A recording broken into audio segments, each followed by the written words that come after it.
You are listening to KLRN Radio, where liberty and reason still reign.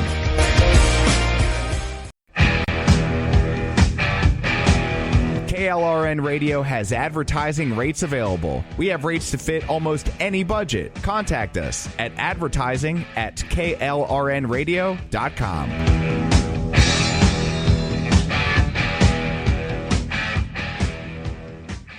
Hi, I'm Mike, founder of DollarShaveClub.com. What is DollarShaveClub.com? Well, for $1 a month, we send high-quality razors right to your door. Yeah, $1. Are the blades any good? No. Our blades are f***ing great. Each razor has stainless steel blades, an aloe vera lubricating strip, and a pivot head. It's so gentle a toddler could use it. And do you like spending $20 a month on brand name razors? 19 go to Roger Federer. I'm good at tennis. And do you think your razor needs a vibrating handle, a flashlight, a back scratcher, and 10 blades? Your handsome-ass grandfather had 1 blade and polio. Looking good, Pop-Up! Stop paying for shave tech you don't need. And stop forgetting to buy your blades every month. Alejandro and I are going to ship them right to you.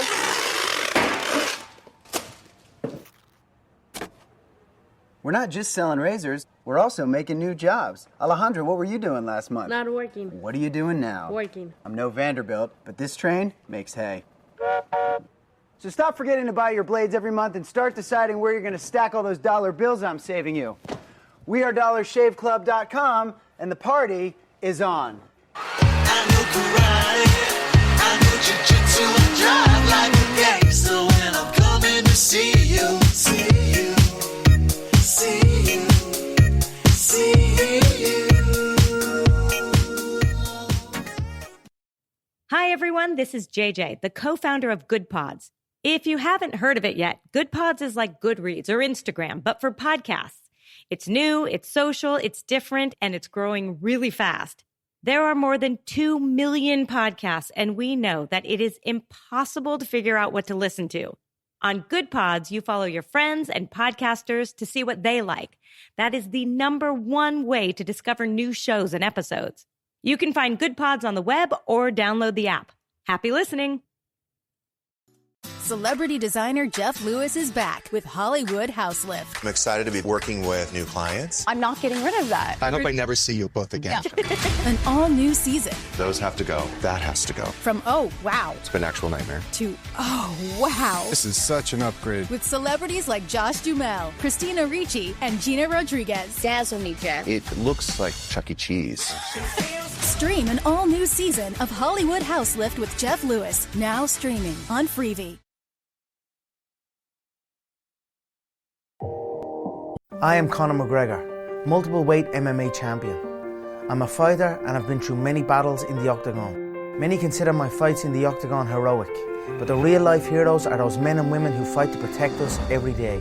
The real life fighters, the real life heroes, are the firefighters and police officers. These first responders are true heroes, because these brave men and women put themselves in the line of danger every single day protecting us all. The Tunnel to Towers Foundation ensures that first responders from fire, EMS and police departments who are killed in the line of duty with young children have a home without the burden of a mortgage. They are my heroes. They need our help today. I'd like to ask you to join me in donating $11 a month to support their efforts. Your $11 a month honours and supports our first responders. Please call now at 1-844-BRAVEST or visit tunneltotowers.org.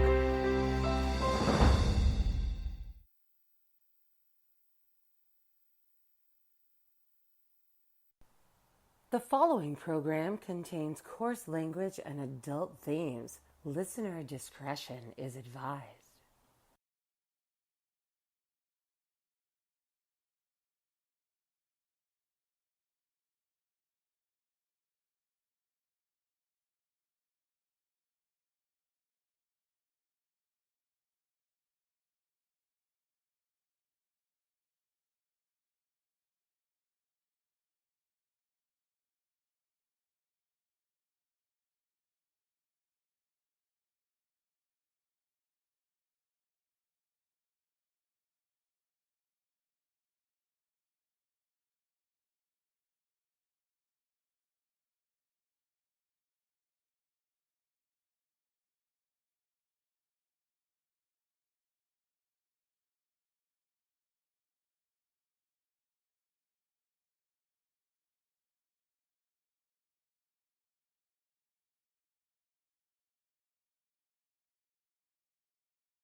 Celebrity designer Jeff Lewis is back with Hollywood House Lift. I'm excited to be working with new clients. I'm not getting rid of that. I hope I never see you both again.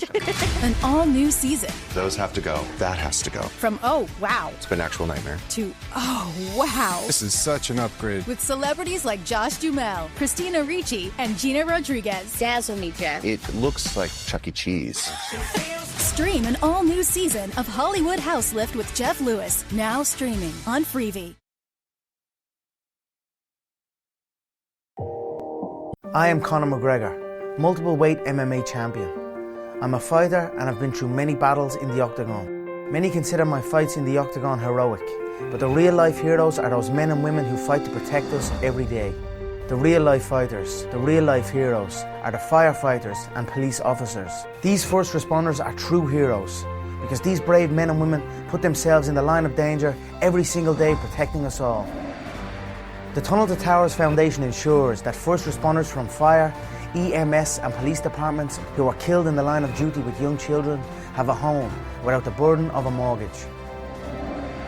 They are my heroes. They need our help today. I'd like to ask you to join me in donating $11 a month to support their efforts. Your $11 a month honours and supports our first responders. Please call now at 1-844-BRAVEST or visit tunneltotowers.org.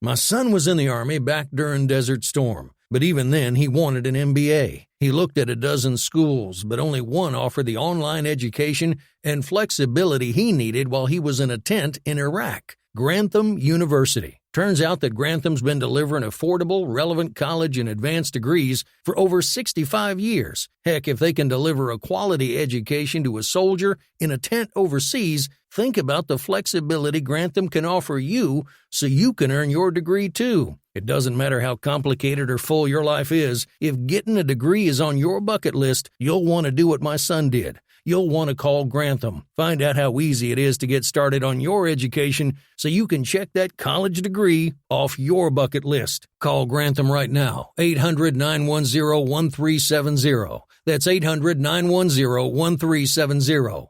Flexible, affordable, relevant. Call 800-910-1370.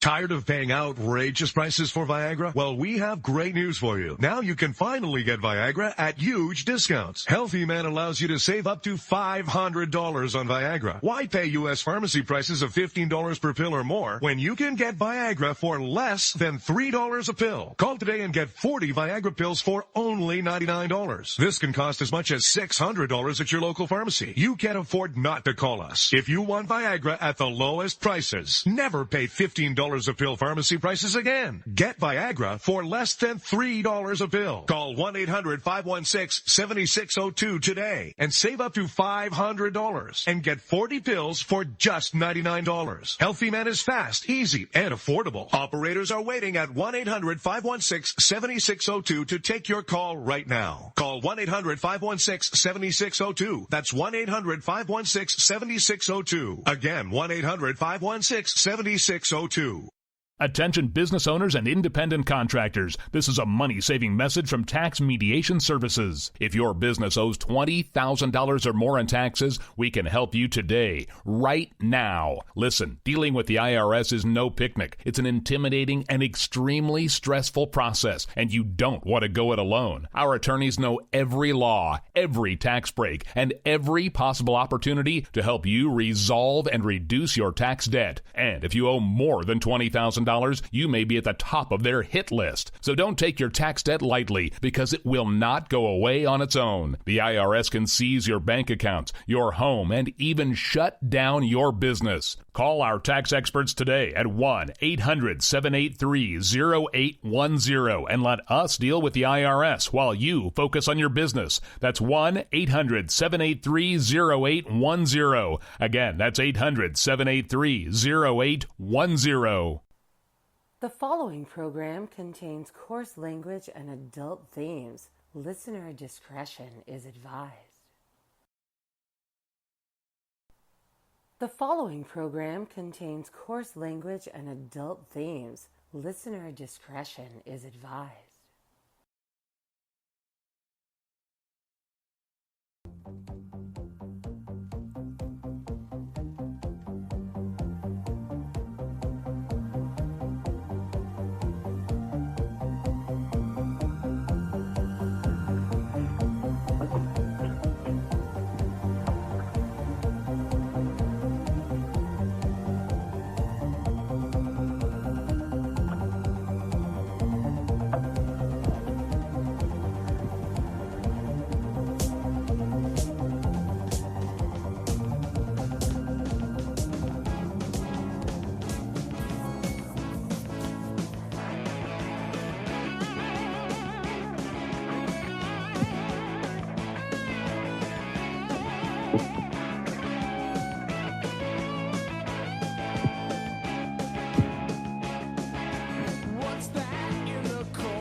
And welcome into Juxtaposition, ladies and gentlemen, our every 2-week foray into the weird, unusual, the unexplainable, now at trying to be a 2-hour format. We had a technology gremlin there for a little bit, so the folks listening on the streaming side, on the radio side, were like, dead air, repeating commercials, disclaimer twice, what the hell? Anyway, but we're here, we're live, and those of you that are listening on the other streaming services got to hear us figure out all the gremlins, because I don't have any way to shut that part of it up.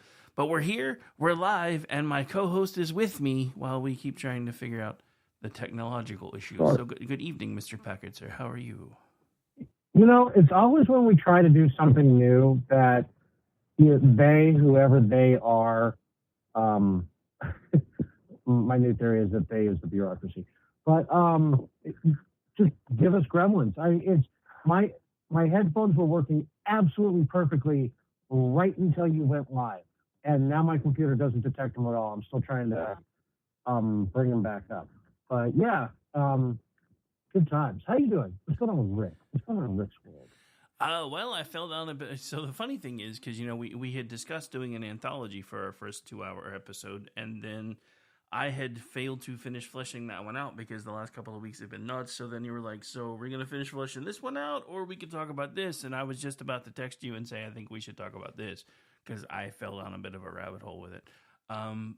But so, yeah, I mean, life in my world has been a little weird. We're getting a lot of transitions done here and moving into more of not just a streaming audio format, but more of kind of a video format, and testing out a few other things. And right now we are officially live in about 7 places. And then by morning, it'll be on pretty much every podcatcher site known to man, because we're slowly trying to take over the world. But other than that, but yeah. So, KRN, are your benevolent dictators. I mean, we can't be any worse than the guy that's in there right now. I mean, can we really? Trying to take the world over just to leave you alone. And that's pretty much. Yeah, so if I seem muddled or, my audio isn't great, that's because we're doing this over the phone right now. I mean, technology is fantastic, and we can actually do this over the phone, like, they used to. Yeah, just having to default back to that method is a little bizarre for me. You should have just, when I introduced you, you should have said long-time listener, first-time caller. Would have been awesome. Yeah, okay. From the wild card line. Oh, but yeah, so anyway, we're going to be talking for you young kids, there used to be a show called Art Bell Coast to Coast. Yeah, and then it became George Norrie Coast to Coast, and nobody gave a shit anymore. Oh, wait, did I say that out loud? My bad. And it's not necessarily anything against George Norrie, I guess. I mean, it's just, once you've had somebody that is as awesome as Art Bell, it's just not the same. I have a feeling that poor Ryan Seacrest is about to find out the same thing about Wheel of Fortune. Because... Oh, God, yeah. Is that who's got tapped to pick? I saw Pat Sajak retired, but I didn't... Yes, Ryan Seacrest is literally taking the wheel, starting next week officially, and I don't think it's gonna go well. I mean, first of all, he's even shorter than Pat Sajak, and Pat Sajak wasn't that tall. That'll be a little weird, but anyway. So yeah. So I also downside don't have a easy mute button when I'm coughing. My allergies are absolutely kicking my ass. But anyway, enough about my problems. All right, so I'm going to mute you on the phone for a second because I see that you've tried to rejoin. So I'm going to see if everything works now. So hang on. All right, can you hear me, sir? Guessing that would be a no. All right, so I'm guessing you cannot hear me on that side still, so we're back on the phone. No, I cannot hear you on that side. So we're going to have to do this with phone while I figure out what the actual fuck is going on. The system's like, cans? You don't need any cans, motherfucker.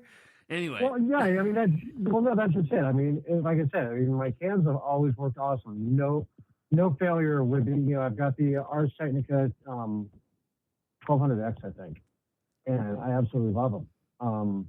I'd have to double check them all over, but they've always been great. It's just, I think it's on the software side because Windows isn't seeing them.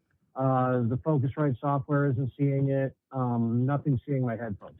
And it's a brand new cable, too, so it's not like I've got anything split or bound up. And this cable's been working for a couple months. So anyway, we'll just do what we always do and make it happen. We're going to get her done one way or the other, because we always do. Yeah. I may actually mess with the processing side a little bit and see if I can clean you up just a little bit on the next break. I don't need to keep the microphone in my face anymore.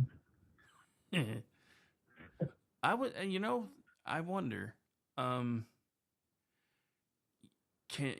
you, because you're open, try talking through your microphone. I have an idea. Okay, let's try that.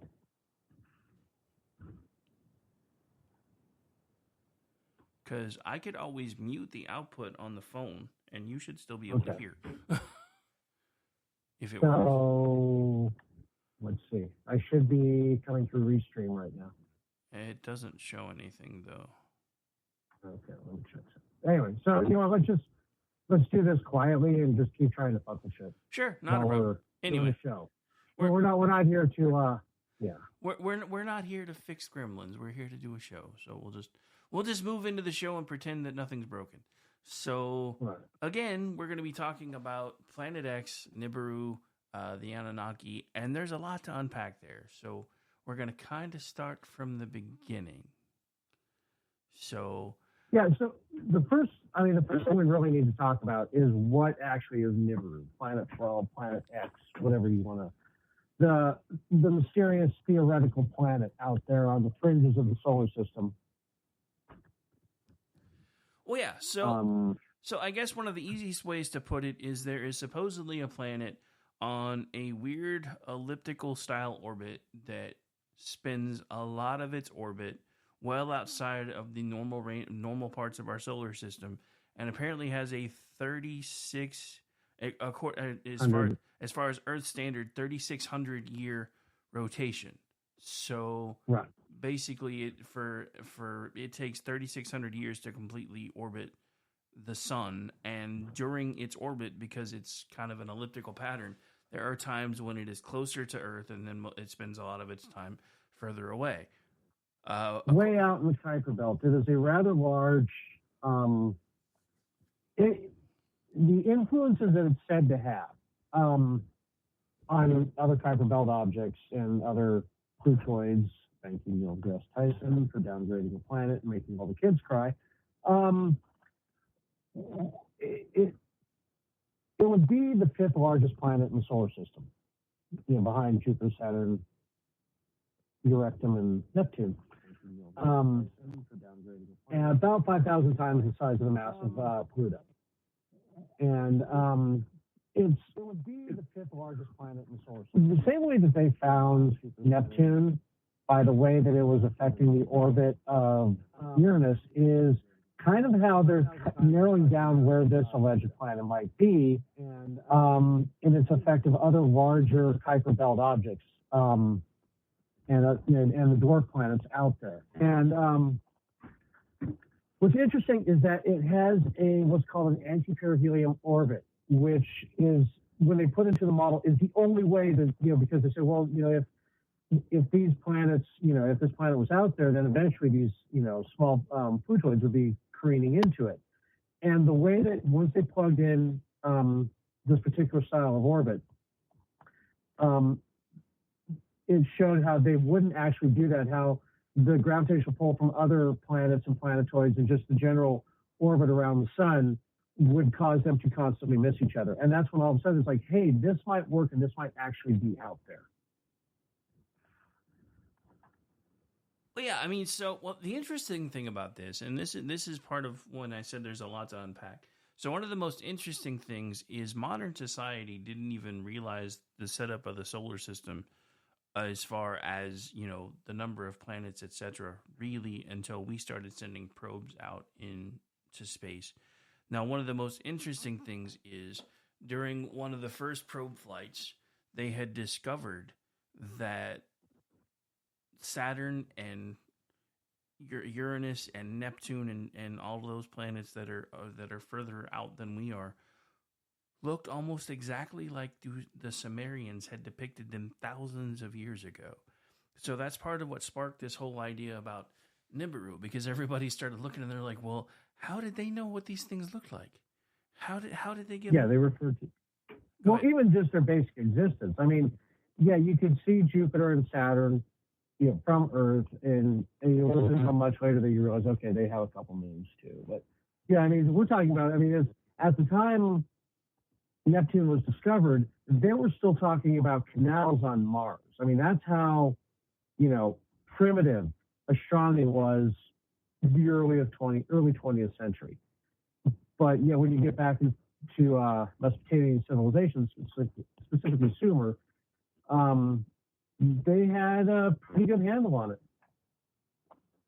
I mean, well, it's not really that they had a pretty good handle on it. They actually seem to have, for the time, had an amazing handle on it. And this kind of comes back to so many other things that you and I have talked about before, about the fact that there are so many commonalities between ancient cultures that it doesn't make any sense for there not to have been some sort of influencing factor.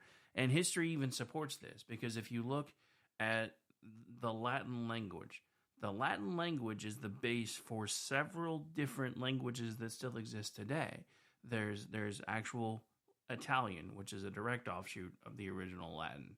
Then you have French, which is still an offshoot, even if they do some weird things with their conjunctions, etc., which makes zero sense to me. Then you have Spanish. That is another one that is a direct offshoot of the original parent Latin language.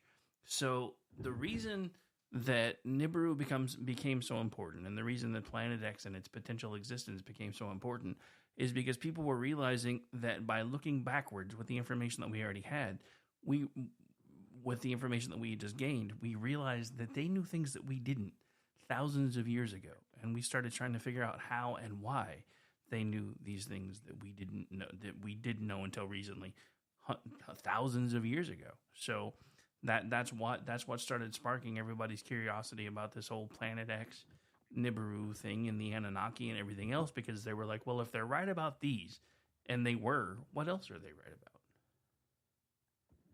It's kind of like, and I bring this up often, but it's kind of like how every school kid before the 70s instinctively knew, looking at the west coast of Africa and how well that it fit into the Caribbean.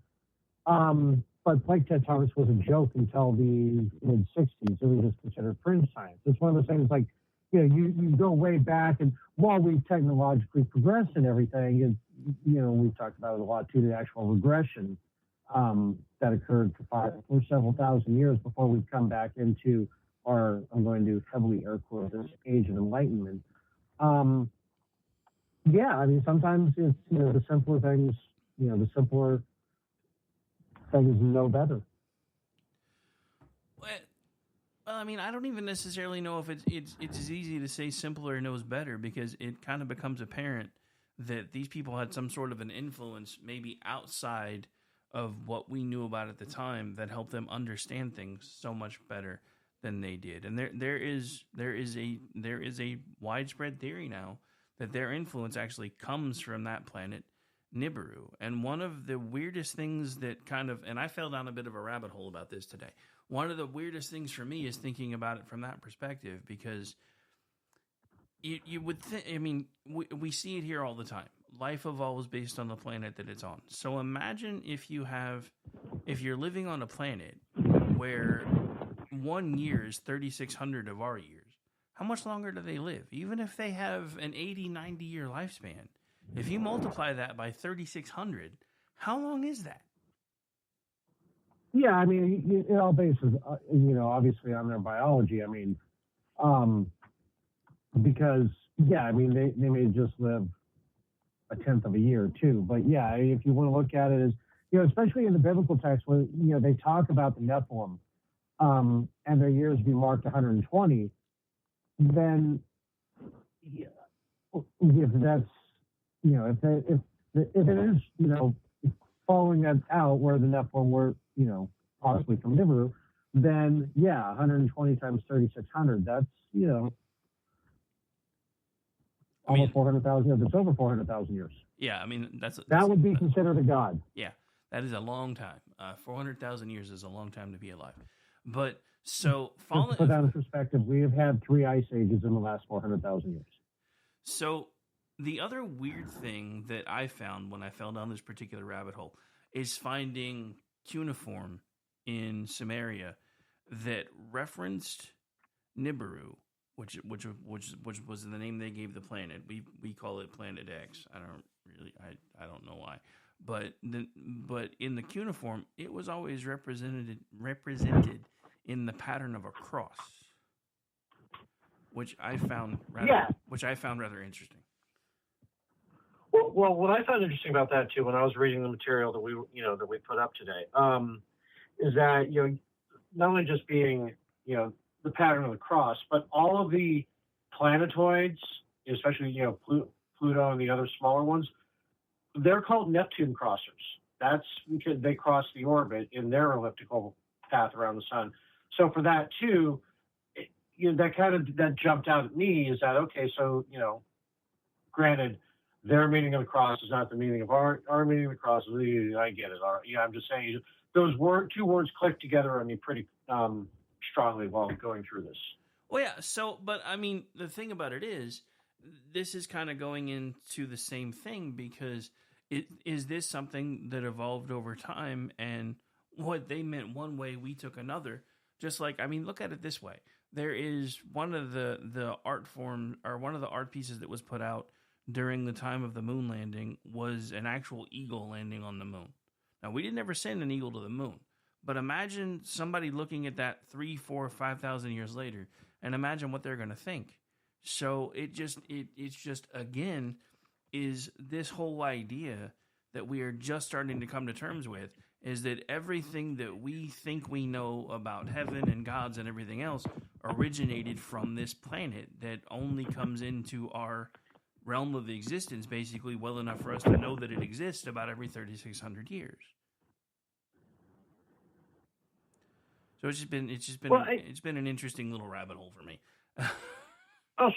Sure. And if you've read Sakurai Ascension, and starting with his 12th Planet series, is that he the correlation of what we've had, was referred to, what we often reference on the show, is the Zoroastrian religions. Those who have a mighty fight between good and evil. Abraham himself, he came from the Sumerian Mesopotamian region, and Abraham's God, Jehovah, was a god of war and thunder. Now, what that's translated into in the Annunaki names, I'm not sure. Probably anew, but it was, and that's the religion that came down to us, eventually making its way into Christianity and the rest.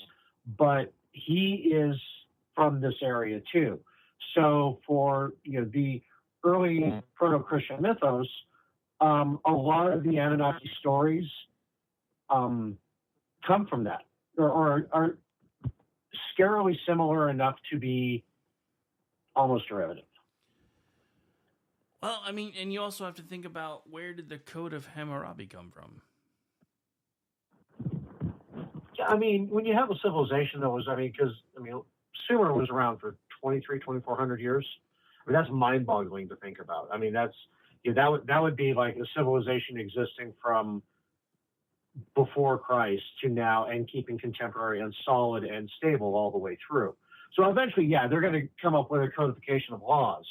But still, as a popular trope in sci-fi is that, the primitive screwheads got their religion and their laws from a time traveler, an alien, or whatever.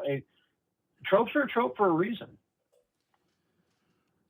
And I know this. I mean, this ties into kind of what we're talking about tonight, but it's kind of an ancillary thing. But how many different things have we talked about the origin of the species? Whether it's that we actually evolved on Mars and then eventually came here when Mars was not sustainable anymore. Whether it was the moon is actually a spaceship. I mean, there are so many different ideas of how man became on the planet Earth, all the way back from, ancient scriptures, the Bible, the Torah, the Quran, all of them. They all have origin stories. Now, those three are fairly similar, but you also have... I got to interrupt real quick. I got a correction from chat, and you're right, Stephen. It was Chaldeans, not the Sumerians. I apologize. You're right. City of Ur. But Crescent Civilization. I was wrong, but not by much. Keep going. I'm sorry. We were in the ballpark. Damn it, we were in the ballpark. But yeah, no, I'm just saying that just when you start going back and you start looking at all of the different stories about how we potentially came to be on this planet, and there are so many different variations, but there are 3 different major religions that all basically have the same tenet, which is that we were created by someone and that there's a heaven, but Sumerians looked at heaven differently. To them, they viewed the planet that comes in view about every 3,600 years as where the gods came from. So could this also be one of the same things that we all thought for a while? I mean, everybody forgets that in the original Hebrew scriptures, reincarnation was a thing. I mean, and it's even mirrored in the New Testament, because at one point, this is after John the Baptist has been beheaded and everything else, and so Jesus asked, "Who do some say that I am?" Well, some say that you're John the Baptist. How could that be possible if they didn't believe in reincarnation? But that's just it. There are so many different things that man has done to take religion and make it a controlling object, which is why I don't personally embrace or ascribe to any particular religion. I have a faith, but my faith is also evolving, much like science. The more information I get, the more my faith changes, because I know the truth is out there somewhere. But even the Bible says everything that we see, we see through a glass darkly right now, and someday we'll see the whole picture. So how much of this is about control? But some of the scariest things about this Planet X, Nibiru story and everything else is something we're going to get to on the other side of the break, because we're actually about due for one. Because we haven't even touched on if these people did create us, why it is that they created us. We may get into that in a little bit later. I know we've got other stuff we want to talk about. I'm hoping we can keep things going here. And I guess I'm going to go grab a charger while we're on break so I don't lose you. So, yeah, I better do that too. Since we're going to be doing this live on the phone, I better plug in. The funny thing is, and you probably don't know this because you left the chat when you restarted. I was joking because Danny had said hello to you, and I was joking that you were restringing your tin cans and we would be back momentarily. I'm not sure. I think I may have jinxed this. I'm just saying. All right, so we are going to take a quick break. We're just going to go out with the intro because I didn't queue anything else up because I got to go get a charger before my phone dies. So we'll see you guys back here in a couple minutes. For those of you listening on the streams, you're just going to hear kind of nothing for a minute, but I'll be right back. I guess an occasional witty dance.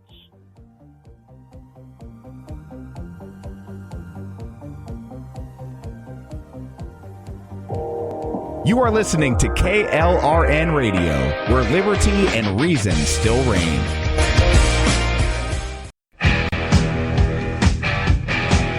KLRN Radio has advertising rates available. We have rates to fit almost any budget. Contact us at advertising@klrnradio.com.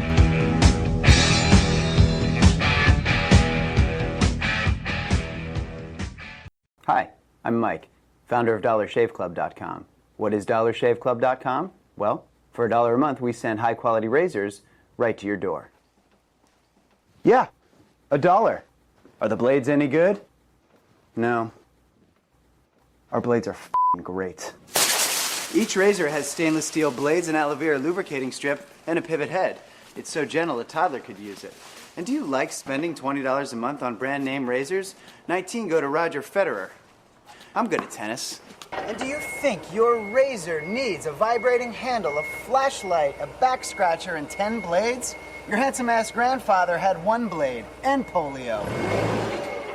Looking good, Pop-Up! Stop paying for shave tech you don't need. And stop forgetting to buy your blades every month. Alejandro and I are going to ship them right to you.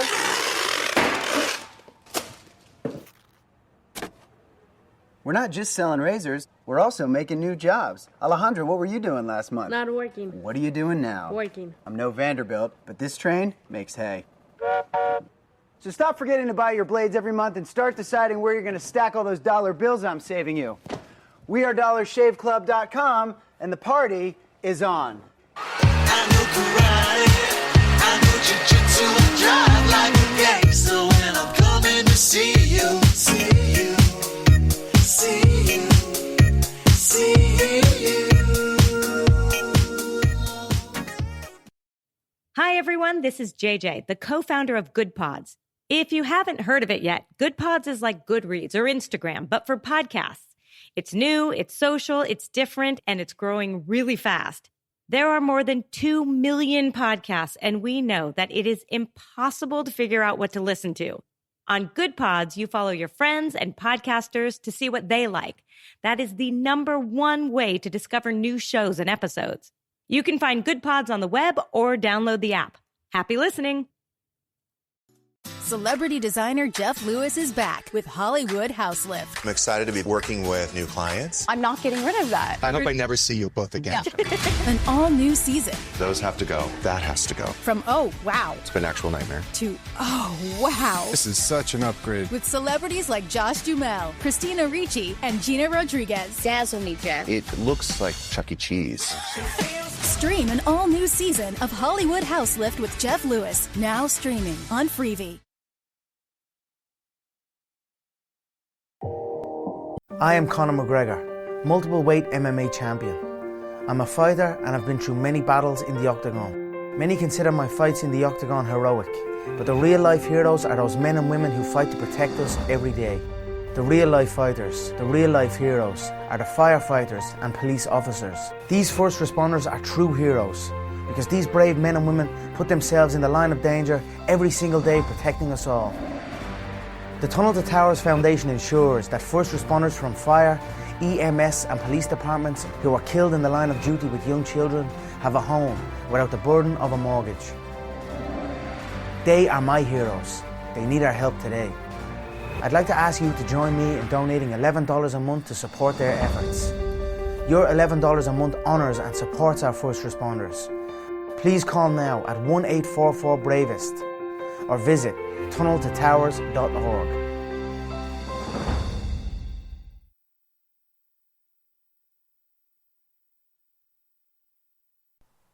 The following program contains coarse language and adult themes. Listener discretion is advised.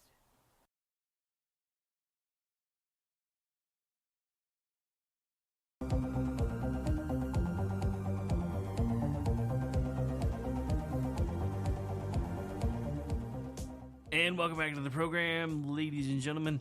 First break of hour 1. That's right, because now Juxtaposition is 2 hours of fun on Saturday nights. I'm here with my co-host, Ordy Packard, who is Amish and is currently having to use tin can and string to do the show. I'm doing it old school. Anyway, we're here, we're live, and because we talked about this on the break, I might as well say it now. Jeff was right. I should have bought this board and shit a long time ago. I'm just saying. I don't even think he's in chat to hear it, but he'll hear it eventually, and then I'll hear about it. Oh, he's in chat. Oh, I hadn't seen him yet. Anyway. Oh, look, everything but restream for the Android. Cool. Anyway, so I think you can log in through your phone on the browser. Yeah, that's probably.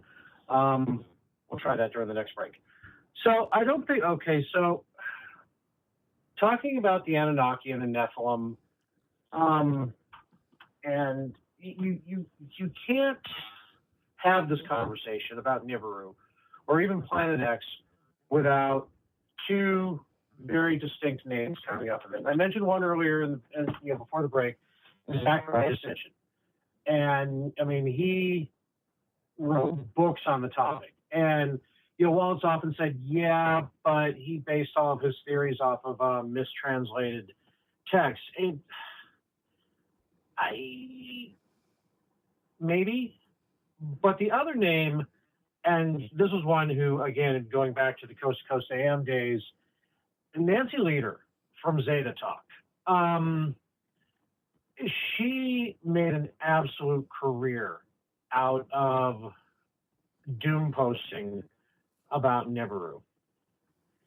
And, I mean, everything from the Hale Bopp story was manufactured to distract people from becoming Planet X to the 2012 long count Mayan calendar. Everything led to Nibiru and the return of the Annunaki with her. And, I mean, everything from the Hale Bopp story was manufactured. Did I lose you again? No, I'm still here. You were kind of cutting out for a second.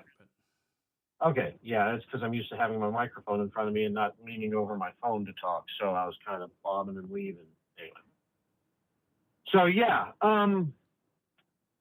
she really brought this into the forefront. And while Ancient Aliens tries to distance themselves from her a little bit, and in using George, she's really the one who brought this whole thing to the forefront.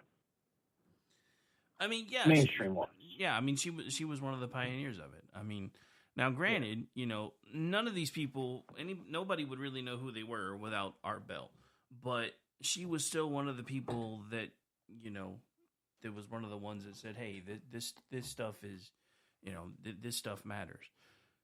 But it's just interesting to me to think about, going back to what we were talking about in the first part of the show, to think about, even with as far as our technology has supposedly come, these people from thousands of years ago seem to have known more about the solar system than we did, because everybody seems to forget that during, the Dark Ages to the beginning of the Renaissance, we were back to thinking the world was flat again. Right. I mean, there are people that still think the world is flat. There are entire Facebook pages about people who think the world is flat, who think that anytime... there's flat earthers all around the globe. I saw that T-shirt once, and it was a flat earther wearing it, and I just about died. I was like, Well, it was actually a tweet from the Flat Earth Society too. Well, yeah, yeah. But yeah, I'm just like. But hang on, okay. So chat, get ready to drink. There's also that great line from Stargate SG-1. It wasn't called the Dark Ages because it was dark. Yeah, damn it! I really have to mix together that whole Stargate thing, and with I picked a really bad day to quit drinking thing. I really have to do that. I keep forgetting to do. But it wasn't the first of. It wasn't the first of our Dark Ages. It's again going. Before we get into Sitchin and Leader, you got to go back to in the Sumerian text in their religion, there was a great nuclear holocaust by the Anunnaki who remained behind and basically made us their genetic experiment. This is where I think we were leading into before the break, and I kind of jumped ahead. No, you're fine. But yeah, I was going to steer us back to this anyway, because this is another thing that kind of, to me, proves that there was some sort of overarching influence during that time. Because if you look into the Hindu religion, they actually discuss the very thing that you had just talked about, that there was a giant battle between what appeared to be flying ships of some kind, and they described them in the best ways that they could, but it actually describes a giant war and massive explosions happening in space and all around and everything else. And I'm just like, this is just another thing to me that just proves that, I mean, legends are legends for a reason. They usually start with at least a kernel of truth. Now, how true? Yeah, and that's like I said earlier. Tropes in sci-fi. Tropes come from somewhere. Whether it's in sci-fi sitcom, procedural cop shows. They all have a root, a beginning where it wasn't fiction.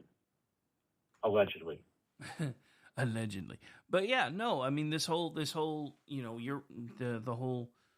This isn't our first dark age. I mean, hell, even the Bible describes what would be considered a dark age when it describes the flood. I mean, what would that be considered? The entire planet was wiped out and basically everything had to be repopulated. So even if that story is remotely accurate, that would have counted as a dark age. Then you have the whole Anunnaki war. And this, like I said before we went to break, one of the scariest things about the whole Annunaki and Nibiru thing, and it would explain something, because it's always been kind of weird to me that we have this fascination with gold. But apparently they created us to mine gold because they needed it. Yeah, there's something wrong with their atmosphere, or it. And it's kind of funny is that for those of you like, hey, I've seen this movie, it's Battlefield Earth. Yeah, because L. Ron Hubbard, he borrowed before Dianetics. He borrowed, and I'm not going to say the other things so that way we don't get killed by lawyers. He was kind of a very derivative sci-fi author, and while some of his stuff isn't bad, Battlefield Earth, the movie, is worse than the book, absolutely. But this is what it was based off of. So, and that was, we were genetically modified up from apes to be able to understand and be subverted. So, and this is not something that I planned on bringing up, but it's just kind of an epiphany that I had, kind of tying into the whole us really liking gold thing. It would also explain our desire to enslave other people. Well, not too. I mean, yeah, it's, yeah. And I mean, that could very well be the root of it as well. I mean, it's, we just kind of mimic what we've seen in the way that a child will mimic, when they learn a new swear from an adult and they just say it repeatedly in public. We pick up the bad behavior of our instructors.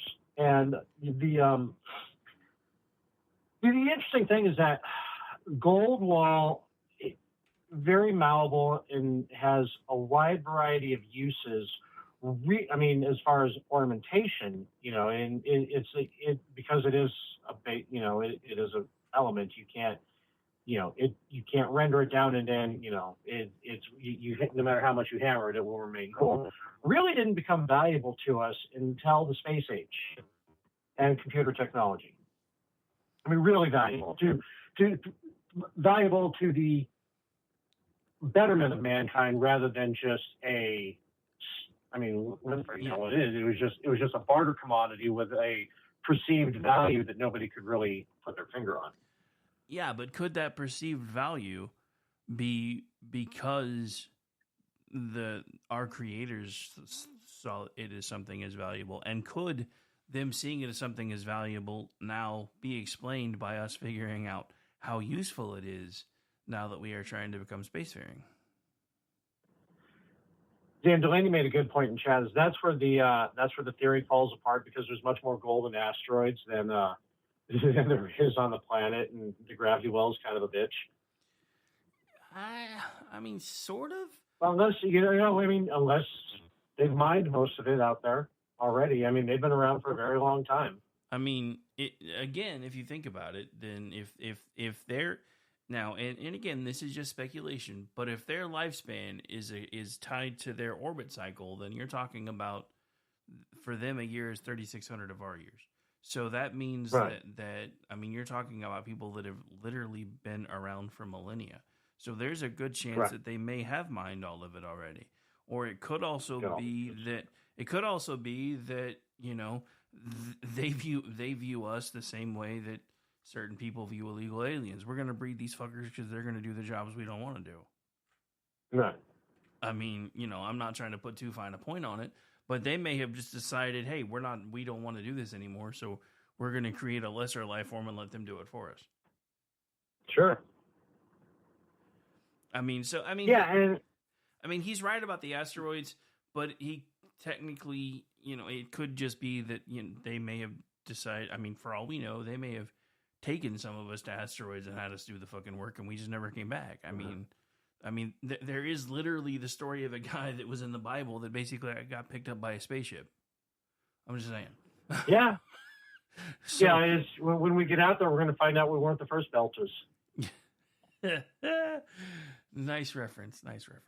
Thank you. If you haven't watched The Expanse, it's fantastic. Yeah, except for that last half a season. Well, yeah. Last season's always sucked. It was so good though, and then they just went, "Yeah, we're gonna phone this part in because it's not doing what we thought it was gonna do." Well, sci-fi is expensive. Dude, I mean, it is, but when you think about the number of cult followings that have been birthed through sci-fi, I mean, hell, how old is Stargate now? And people still talk about that shit to this day. Yeah, I talk about it every day. You got to drink again, Jack. Just saying. So getting back to, the Nephilim and the Annunaki and the giants and it's again, you have to go back to, the correlation between the Garden of Eden, the forbidden fruit, and the Mesopotamian the Sumerian tree of life, how they all kind of have the same story written about, the same as all, the same evolution of the fall of man, and everybody says, well, the apple was an allegory for knowledge, and yeah, I mean, sure, but the other thing, it wasn't an apple; it was a bunch of grapes. Where the apple came from is just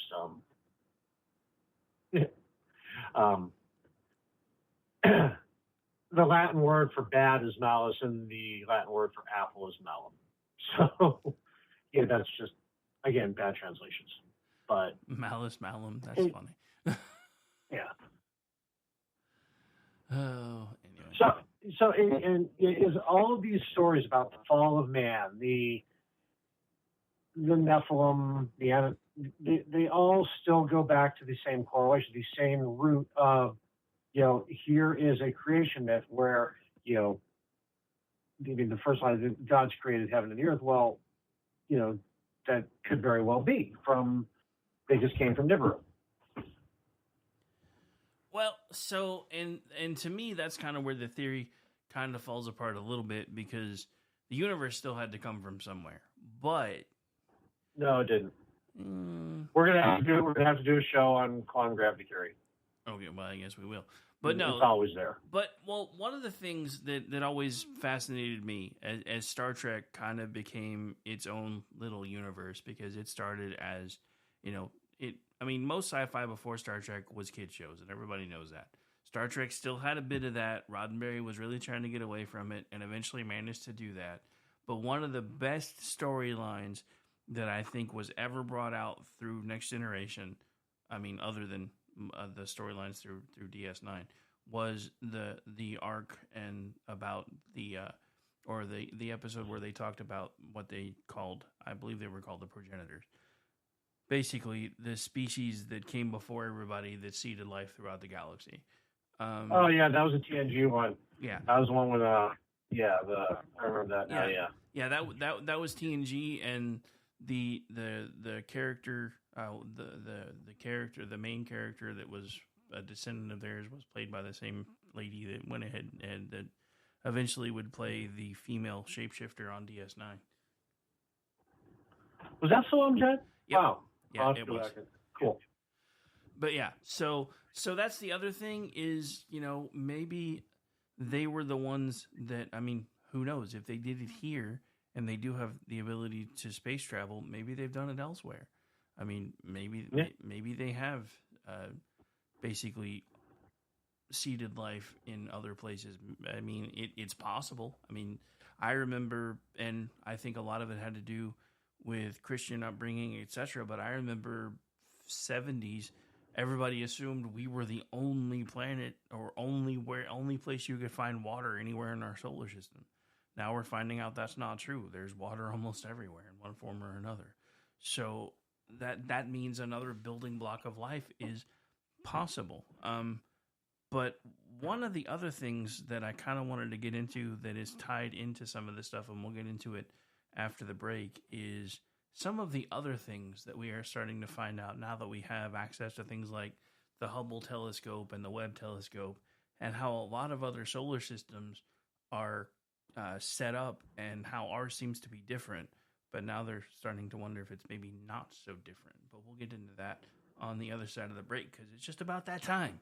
Because we're doing... Yeah, it's not the anomaly, it's the rule. But yeah, we're doing 2 hours now, so we're going to take... Yeah, can you believe that we would be done with the show right about now? We would be saying, what have you been watching this week or something like that. So I'm already digging this 2-hour format, because usually by now we're just getting into the meat of it and we've got to wrap it up. So, Delaney, thank you for the idea, and I'm a fan.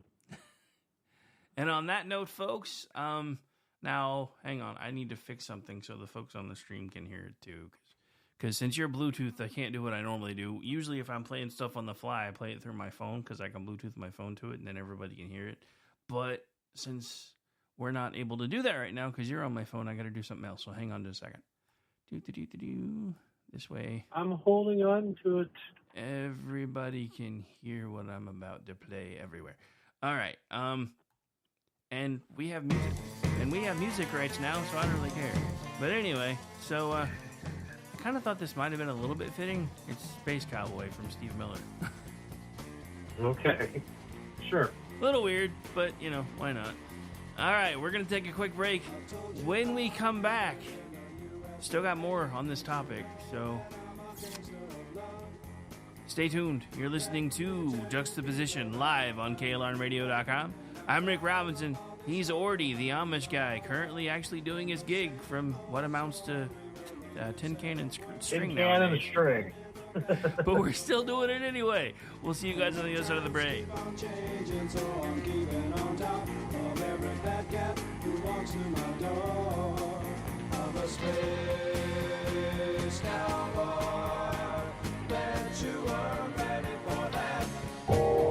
You are listening to KLRN Radio, where liberty and reason still reign.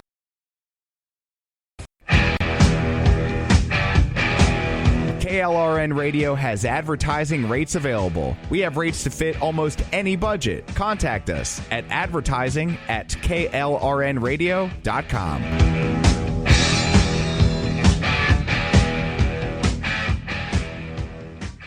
Hi, I'm Mike, founder of DollarShaveClub.com.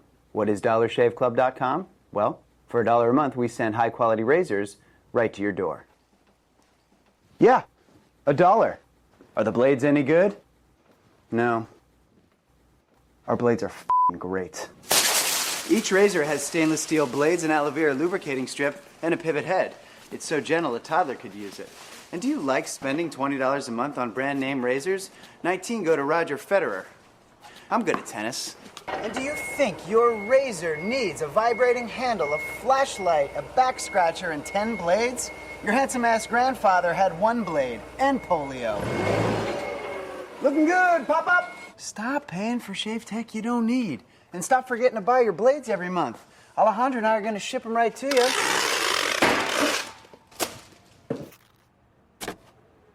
We're not just selling razors, we're also making new jobs. Alejandro, what were you doing last month? Not working. What are you doing now? Working. I'm no Vanderbilt, but this train makes hay.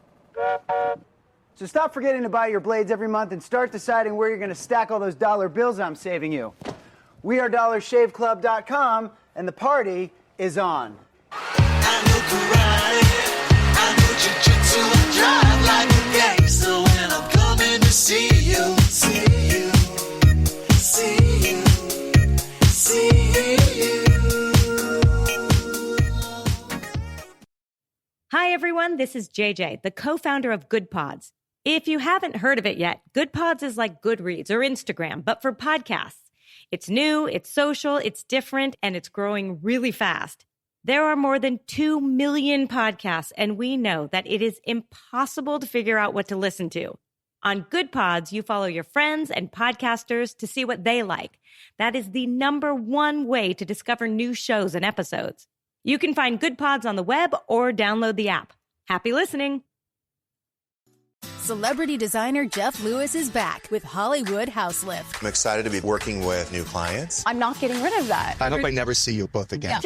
An all-new season. Those have to go. That has to go. From oh, wow, It's been an actual nightmare. to oh, wow. This is such an upgrade. With celebrities like Josh Duhamel, Christina Ricci, and Gina Rodriguez. Dance with me, Jeff. It looks like Chuck E. Cheese.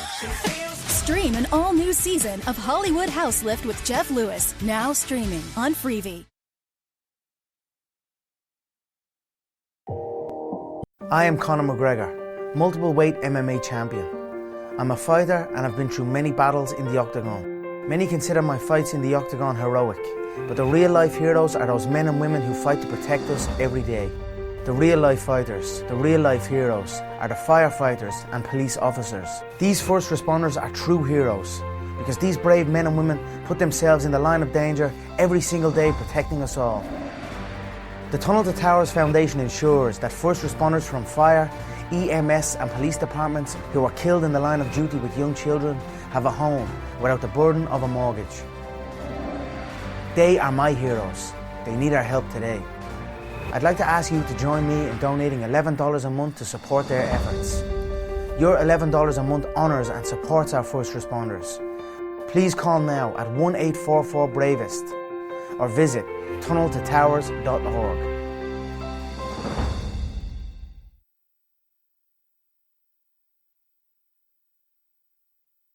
My son was in the Army back during Desert Storm, but even then he wanted an MBA. He looked at a dozen schools, but only one offered the online education and flexibility he needed while he was in a tent in Iraq, Grantham University. Turns out that Grantham's been delivering affordable, relevant college and advanced degrees for over 65 years. Heck, if they can deliver a quality education to a soldier in a tent overseas, think about the flexibility Grantham can offer you so you can earn your degree too. It doesn't matter how complicated or full your life is, if getting a degree is on your bucket list, you'll want to do what my son did. You'll want to call Grantham. Find out how easy it is to get started on your education so you can check that college degree off your bucket list. Call Grantham right now, 800-910-1370. That's 800-910-1370. Flexible, affordable, relevant. Call 800-910-1370. Tired of paying outrageous prices for Viagra? Well, we have great news for you. Now you can finally get Viagra at huge discounts. Healthy Man allows you to save up to $500 on Viagra. Why pay U.S. pharmacy prices of $15 per pill or more when you can get Viagra for less than $3 a pill? Call today and get 40 Viagra pills for only $99. This can cost as much as $600 at your local pharmacy. You can't afford not to call us. If you want Viagra at the lowest prices, never pay $15 a pill pharmacy prices again. Get Viagra for less than $3 a pill. Call 1-800-516-7602 today and save up to $500 and get 40 pills for just $99. Healthy Man is fast, easy, and affordable. Operators are waiting at 1-800-516-7602 to take your call right now. Call 1-800-516-7602. That's 1-800-516-7602. Again, 1-800-516-7602. Attention business owners and independent contractors. This is a money-saving message from Tax Mediation Services. If your business owes $20,000 or more in taxes, we can help you today, right now. Listen, dealing with the IRS is no picnic. It's an intimidating and extremely stressful process, and you don't want to go it alone. Our attorneys know every law, every tax break, and every possible opportunity to help you resolve and reduce your tax debt. And if you owe more than $20,000, you may be at the top of their hit list. So don't take your tax debt lightly because it will not go away on its own. The IRS can seize your bank accounts, your home, and even shut down your business. Call our tax experts today at 1-800-783-0810 and let us deal with the IRS while you focus on your business. That's 1-800-783-0810. Again, that's 800-783-0810. The following program contains coarse language and adult themes. Listener discretion is advised.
And welcome back into hour 2 of Juxtaposition, our every 2-week foray into the weird, the unusual, the unexplainable. I am Rick Robinson. He is Orty Packard, and we've upgraded slightly beyond 10 cans and string while you guys were on the break. So he's back with us sounding a little bit better than he did before.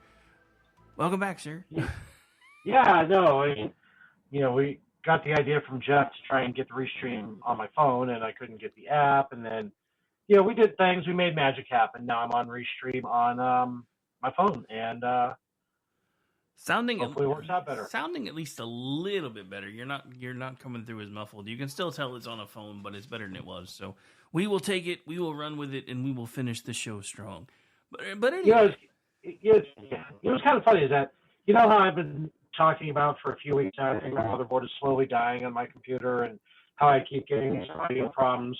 Well, I was going to talk myself out of getting a new one and say, I'll just wait for AM5s to become more stable and then upgrade them. And an article in PC World this week said, call AM4 chipset the chipset that won't die, as AMD just released 2 new processors for it. So that's why I just said, fuck it, I'm going to pull the trigger and get a new motherboard. So, and when I'm down for a while with the appendix surgery, I will be working on that. Oh, yeah, I keep forgetting you've still got that going on, too. Yeah, so I got that going on for me, which is nice. Get the fucking thing out of me. Jesus Christ. All right, so before the break, I mean, if you're just joining us, and we have had some people kind of trickling into the streams as the show's gone on, so thank you so much for those of you that are checking us out over there. I do have to say something. We have actually started trying to stream to YouTube and Rumble more regularly. We've always kind of had show drops over there through Spreaker when they were done, but now we're actually streaming over there live. I just want to give a quick thank you to everybody who's been checking us out on YouTube and Rumble, because between the two of them right now, in the last 6 days, we've had over 2,000 hits. So thank you. And you 37 weirdos over on Twitter. Thanks. Yeah, I mean, you guys that are just checking us out, thank you so much. I mean, look, and I said this the other day when my afternoon show blew up, and at one point there was almost 200 people on it. I was like, I don't know if I've got you guys for 5 minutes or if I've made you fans for life, but just thank you for checking us out. So the thing about doing what we do is a lot of us do it because we love it. I mean, I've slowly turned it into a career. It's still in the infancy stages of being a career, but it does manage to pay my bills now. But a lot of the folks that you listen to on here, they do it because they love radio, and they do it because they love having this space. So if anything, just find a show that you like, even if it's not one of mine. Follow along with them, interact with them, and show them some love, because a lot of people that do this do it because they love it, not because they're looking to get rich out of it. I'm not necessarily looking to get rich. I just want to be able to pay my bills. But anyway, but just wanted to say a quick thank you to everybody that may be checking us out for the first time. Especially with shows like this, because we tend to get a little more traction lately on the non-political stuff, because everybody's kind of burned out on the political stuff. I've noticed it's like when we do aren't they? When we do a non-political show, I'll go look and there's like 200, 300 hits in like 10 minutes, and then we do a political show and it's like, oh, you got 50 a week later. Like, everybody's just like, can we just not do this right now?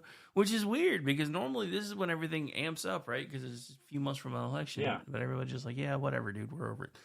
But anyway. And also, I just want to say, usually I'm a little more together and polished than I am tonight, but because usually I'm not the one who's having trouble. So I am thrown off. But I'm struggling through.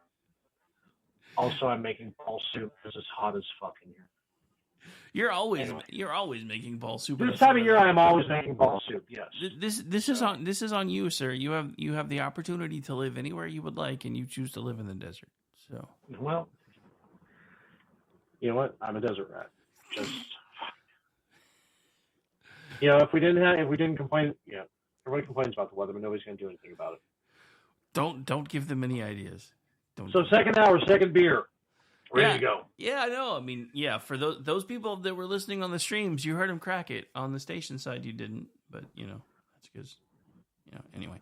All right. So, second hour. So, we have been talking about Nibiru, Planet X, the Annunaki. I kind of feel like we need to drill down a little bit more into the Annunaki themselves, and kind of, the fact that and we've kind of touched on this first hour, But the simple fact of the matter is, these people, if they exist, are probably what has done some really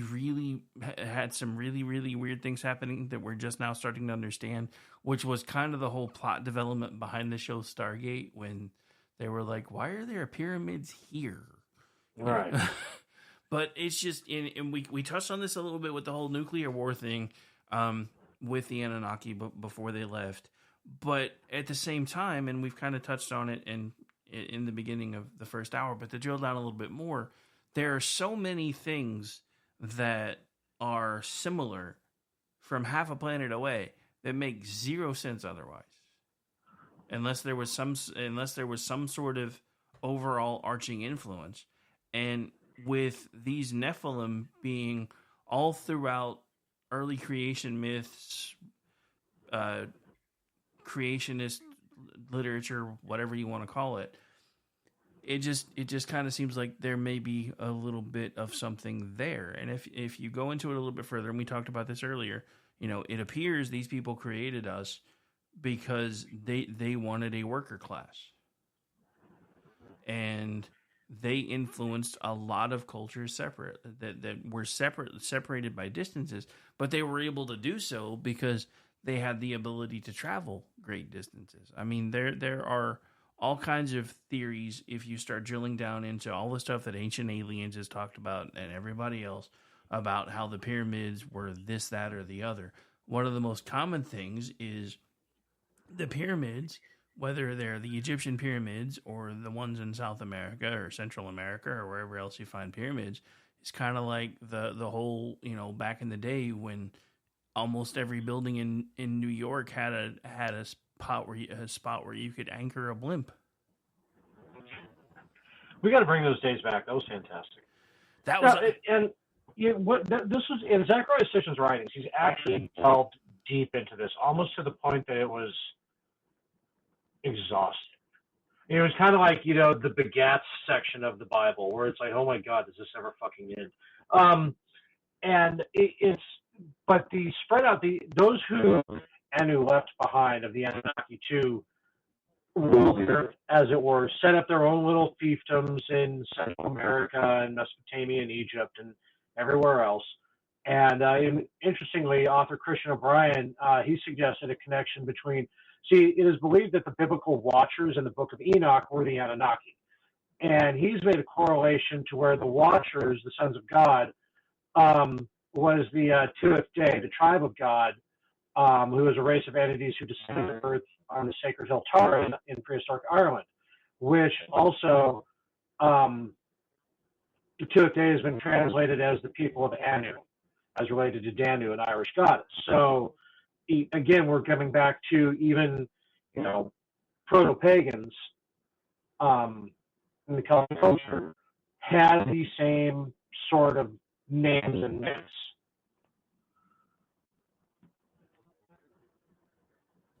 Sorry, you were kind of cutting out on me a little bit, but I got most of that. You lose me. You got most of it, that's all right. As long as the listeners got it. But yeah, no, I mean, it's just so weird to me to think about, just all of the different, just cultural things that make really no sense unless there's some sort of underlying connection. Now, a lot of people will say, well, it could be, just like when we redeveloped technology and started moving around the planet, that we brought influences, and maybe that's what happened with it. And that is possible. I mean, there's the whole land bridge thing, and there's the whole theory that at one point all of the continents were connected and eventually they separated. So maybe that had something to do with it. But to me, reunite, Pangea. Yeah, but to me, it just still at that point. I mean, we're still talking about. I mean, for all we know, the Anunnaki were here when it was Pangea. I mean, we don't know exactly when they were here. We just know that according to the Sumerians, they were here. And if they've been here since we were created, because apparently they were, then how do we know they weren't here when it was Pangea? So maybe it didn't even necessarily have anything to do with their spaceflight ability. Maybe everything was just so interconnected that they had the ability to get there. But again, for me, the whole thing about all of this is not even necessarily what we knew back then. That floors me, and we talked about that first hour when we started sending space probes out, and they started looking at all the Sumerian writings and everything else, and they were describing the outer planets of the solar system, including their colorations, and everyone was like, "How did they know this?" But I guess the weirdest thing for me is now that we have, first the Hubble telescope first, but now the Webb telescope, we're finding that almost every solar system that we have the ability to see is a binary system. So, at least binary, trinary. Yeah, I mean I don't think they have found a single sun system yet, really, because even the ones that originally they thought might have been, just regular, just single star systems, wound up being at least a binary. So one of the other interesting things regarding some of these theories that have come about with the Anunnaki and everything else is that there may even be another planet that we don't know anything about that could be also orbiting within our solar system, because we too have a secondary star, but that star is either a brown dwarf or is already burned out. See, that's when we're going to have to do a show on Nemesis. Yes. Okay, so I'm testing something with the restream because we didn't have this trouble when we were on the phone, but I've heard that I go robot-y every now and then. I think that's when my screen is timing out, so I'm not going to let it time out and let me know if it improves things. Yeah, I think that's it too, because I've had other people be like, and it's usually when they're like changing between screens or their screens time out, it goes weird, so that's probably got it. But so, all right, so where do you want to go next? Yeah. Well,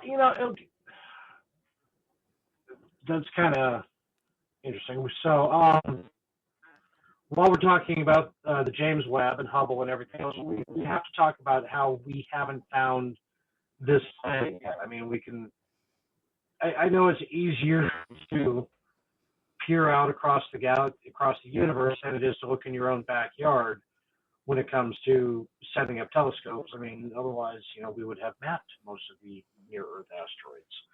But, excuse me, fucking allergies. So we have to figure out why we haven't found this planet, and why all of a sudden people are starting to take interest in finding it. Because there's a whole lot of, after a couple of researchers at Caltech found evidence of it, and I talked about this in the first hour with, how it's, the orbital geometry isn't what they thought. They thought that it was following the same pattern that the rest of the planets were, maybe dipping a few degrees off of Maine. But when feeding it into simulations for the way that other planets are, planetoids are operating out there, you have to give it a really bizarre orbit in order for it to, and then all of a sudden everything, all the puzzle pieces fit, which makes me wonder, getting back to, was this a rogue planet? Yeah, I mean, it could. And going with what they were talking about in chat with Pangeria and, the life out there, life here began out there.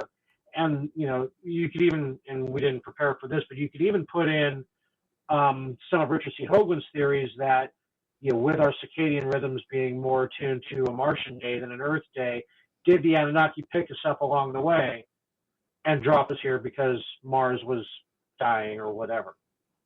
So, but yeah, so it's just, the progression through, the galaxy or whatever until it got caught up in our little backwater, and they just started, found the bright blue marble to start their mining production. Again, it's just so weird to me to think about. I know we talked about this first hour, but I can't get this whole idea out of my head about, because it does go back to like children mimicking parents. This whole idea of gold becoming important to us because it was important to them, even though we didn't really even understand why until much, much later. and the whole, well, they did it to us, so we're going to do it to the people that we see as lesser. I mean, because the entire planet practiced slavery. The entire planet, at one time or another, was, I mean, other than, I guess the natives at one point kind of outgrew it, but even they still found ways to barter. They were still, they were a bartering culture.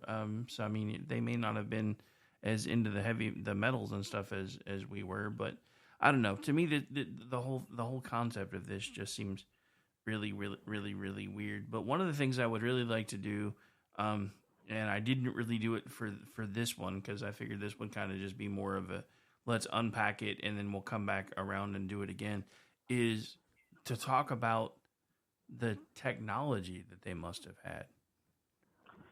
Yeah, I was thinking about it today too. As long as we've been doing this show, what are we, 5 years now? Yeah.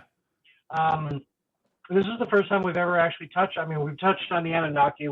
We've danced around the topic, but we've never just got in. Again, weird that you and I got the same idea at the same time. You know what? We haven't done Nibiru Planet X. Let's do that. Or, let's just do it. And then it occurred to me we hadn't done this topic before. Well, I mean, the thing about it is, it's just one of those things to where it's kind of a 6 degrees of Kevin Bacon kind of thing, because it's sort of attached to a lot of different shows that we've done, but we've never actually just gone in and done it. And it was, like you said, it was weird that we kind of had the same thought at the same time. But I think that was one of the reasons why it never really occurred to me. I mean, I think we had talked about it once upon a time, and then other things came up, and we just never came back around to it. And then there were a couple times I thought about it, and I was like, well, that's pretty close to what we just did a couple of months ago, so we'll probably wait. And then, I don't know, the one for me that I'm still wanting to desperately get done, and hopefully now that Mickey's wedded, maybe his life will start being a little less hectic. I really still want to do the whole we're living in a simulation one. We're gonna get a little cats too. Yeah. I told Jeff about it. I talked to Mickey about it last week. So we'll try and shoot for 2 weeks if we can get cats too, and maybe even Al. That'd be fantastic. Hopefully Al's back by then. I think he's on a cruise right now. He is on a cruise right now. That's why he's not in chat. So I don't know how long the cruise is. I know he's on one, but I didn't really pay attention to how long he's going to be gone. But I know he's gone. So getting back to where this planet is now, they've really narrowed it down to, out of all the possibilities and the effect on the Plutoids and Kuiper Belt objects and everything else to lead to it could be in this area. They've scanned 78% of that area, 80% of the area now, and they're narrowing it down to, if it's kind of the thing, if it's not here, if it's nowhere. So. And they're using the Legacy Survey of Space and Time telescopes on a 10-year program to study the southern sky, where this thing could possibly be. And so, it's one of those things, is that within a decade, within definitely most of our lifetimes, we can find out if this thing is actually real. It'll no longer be speculation. It's either all of our models are wrong and all of our theories are wrong, which is science. That happens. I mean, look at the IPCC. Or it's not there. So while I'm saying this is they're scanning the most likely spots, that doesn't mean it's the only spots, but they've got most of that area mapped out now. Which again, interesting that they can map out most of the section of a Kuiper Belt and still not know where most of the Earth crossing asteroids are. But let's not dwell.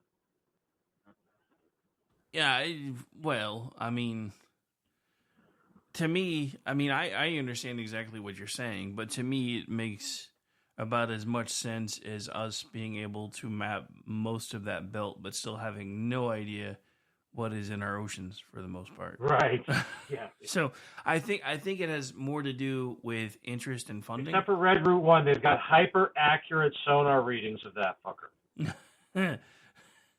But yeah, I think a lot of it. October posting. Yeah. I almost went into Nepistefikoya, but I decided not to. Yeah. Okay. Sorry, I interrupted. No. But yeah, I just lost my train of thought though. It happens. But anyway, but yeah, no, it's just back to what we were talking about. It's not that. It's weird, but it's not that uncommon because it just depends on who's got the money and who's willing to fund it. Because we know more about space than we do about our own ocean, which to me has always seemed kind of weird. That was one of the first shows that I ever really saw that tried to tackle that really.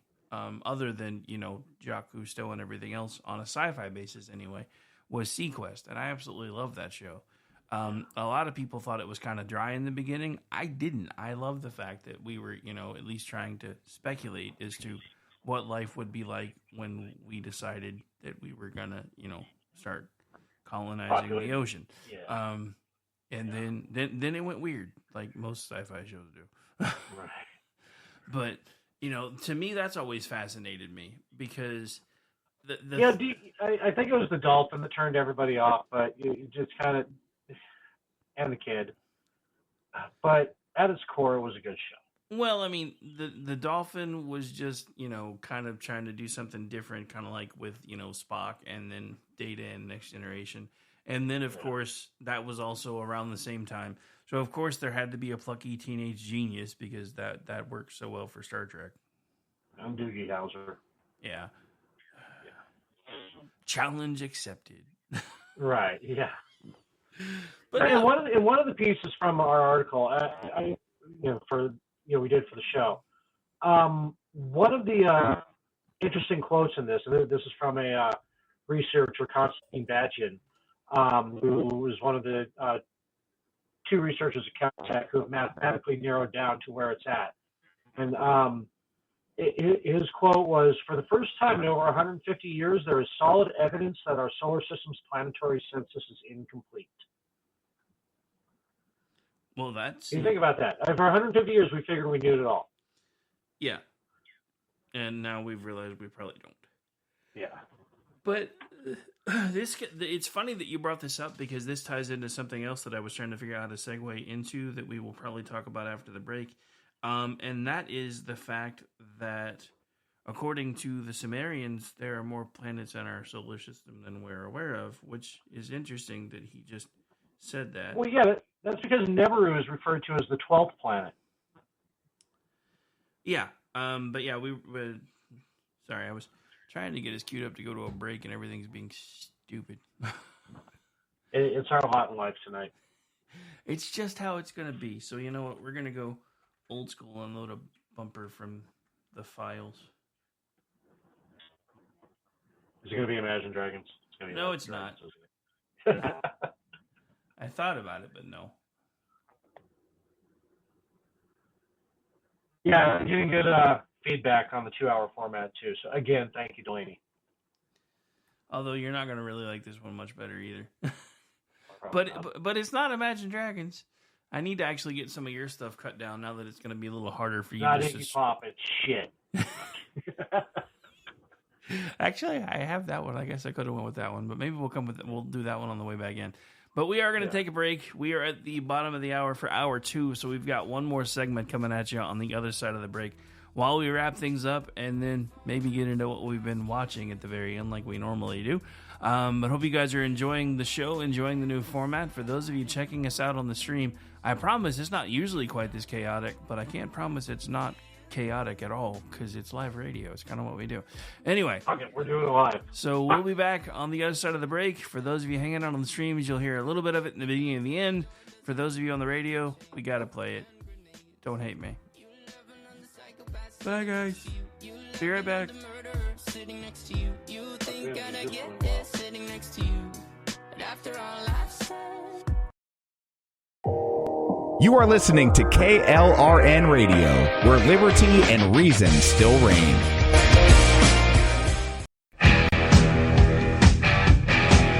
KLRN Radio has advertising rates available. We have rates to fit almost any budget. Contact us at advertising@klrnradio.com.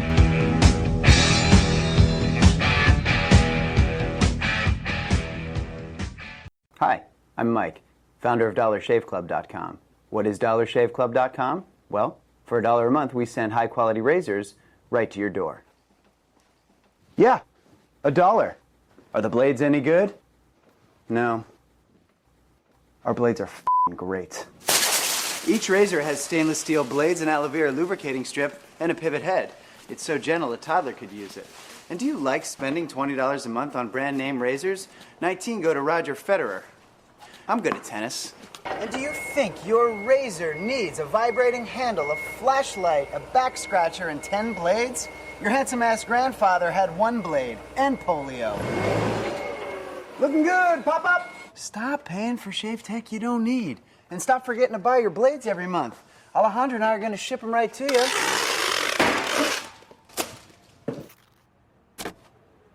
We're not just selling razors, we're also making new jobs. Alejandro, what were you doing last month? Not working. What are you doing now? Working. I'm no Vanderbilt, but this train makes hay.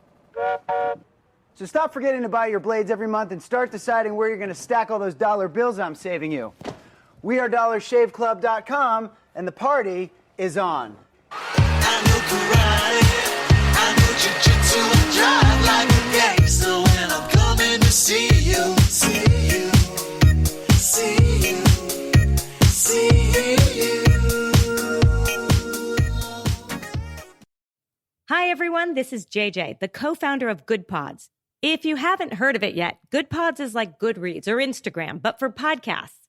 It's new, it's social, it's different, and it's growing really fast.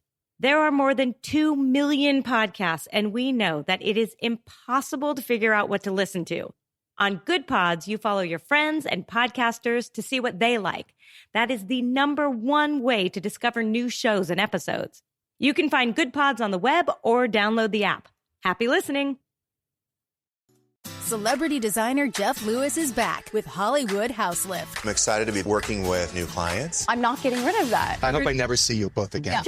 An all-new season. Those have to go. That has to go. From oh, wow, It's been an actual nightmare. to oh, wow. This is such an upgrade. With celebrities like Josh Duhamel, Christina Ricci, and Gina Rodriguez. Dance with me, Jeff. It looks like Chuck E. Cheese. Stream an all-new season of Hollywood House Lift with Jeff Lewis, now streaming on Freevee. I am Conor McGregor, multiple weight MMA champion. I'm a fighter and I've been through many battles in the octagon. Many consider my fights in the octagon heroic, but the real life heroes are those men and women who fight to protect us every day. The real life fighters, the real life heroes, are the firefighters and police officers. These first responders are true heroes, because these brave men and women put themselves in the line of danger every single day protecting us all. The Tunnel to Towers Foundation ensures that first responders from fire, EMS and police departments who are killed in the line of duty with young children have a home without the burden of a mortgage. They are my heroes. They need our help today. I'd like to ask you to join me in donating $11 a month to support their efforts. Your $11 a month honours and supports our first responders. Please call now at 1-844-BRAVEST or visit tunneltotowers.org.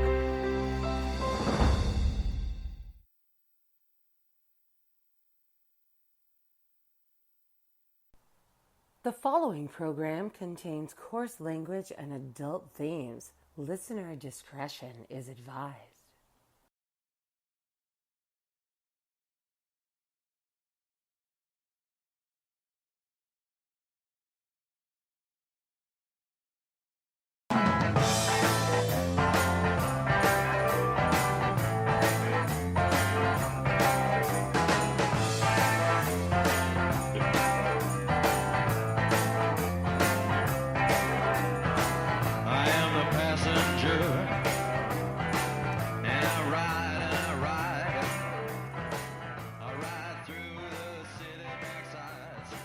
So a thought just occurred to me listening to this song coming back from the break. Welcome back in, ladies and gentlemen, by the way. You're listening to Juxtaposition live right here on KLR Radio. What if the Annunaki were the original Ubers? I mean, kind of. You know, it was a throwback, something I haven't been able to do since I got my headphones that aren't working tonight. Back in the dark times, when I just finally decided I was going to, get more serious and invest some money in this, when I was still using gaming headsets, I was able to do some chair spinning. when you started playing the passenger. I haven't, spun in the chair in several years. It felt good. Now I'm going to have to figure out a good wireless solution for headsets so I can. Yeah, that's actually one of the things that I have kind of been. I've been trying to figure out myself, but I think with this board having Bluetooth capability, I think I might be able to do something eventually about that, because I know it will. Yeah. I know it will support lavalier mics and things like that too. So I think it will also support like earbuds instead of. So, with us starting. Yeah, one of the downsides of the Focusrite Scarlett that I bought, for the mic, it does not have Bluetooth capability. So that's a shame. Yeah. And trust me, they are not a sponsor, but since we haven't gotten back into anything yet, if you guys are listening and you do anything like this and you're looking to upgrade equipment, I strongly encourage that you visit Sweetwater, because I shopped around for weeks before I pulled the trigger, because I knew what I was buying. I didn't know exactly what I was buying yet. I mean, I had a general idea. I was kind of torn between the Rodecaster Pro 2 and the Rodecaster Duo, which is basically a smaller version of the same kind of thing. But everywhere else that I looked, they wanted me to buy an individual warranty for each piece that I bought through them. Which, even if I had downgraded to the Rodecaster Duo, which I'm honestly kind of glad that I didn't, because now when we do conventions and stuff, I'll have enough for 4 microphones, which will be amazing. And I've never had that capability before. I've always had to borrow somebody else's equipment. That's another reason why I did this. But one of the things that was a selling point for me with Sweetwater was, by the time they priced everything out, and by the time I went to pay for everything, they had a 2-year warranty baked in. So by the time I would have gone anywhere else and paid for the individual warranty for the microphone, the mic stand, the headphones, the cables, the board itself, I would have spent an additional $250. So yeah, I'm a fan of Sweetwater. I moved my, for future podcasting equipment, I moved my wish list from Amazon over to them. I do like a lot. I mean, I was kind of kicking myself that I bought the Scarlett, the Focusrite Scarlett on Amazon instead of Sweetwater, because the deal was just, like you said, not just the warranty, but the deal was that much better. Well, and the other thing is, because when I was looking where I was looking before, I was looking at getting, and it's not a bad mic. There's a Rode Pod mic that usually sells for about $99, but the difference is, if you're going to use that one, even with this board, you basically have to be right in front of it for it to sound anything like it's supposed to. But then there's the Shure SM7B, which is an absolutely amazing microphone, which is usually $400. So I was able to upgrade the mic and get the Shure SM7B for what it would have cost me to get this board with a lesser mic anywhere else, because of the cost of the warranties. I spent an extra $100 and got a $400 mic. Nice. I'm just saying. I mean, I usually do try to promote people, even if they're not sponsors, that I wholeheartedly support.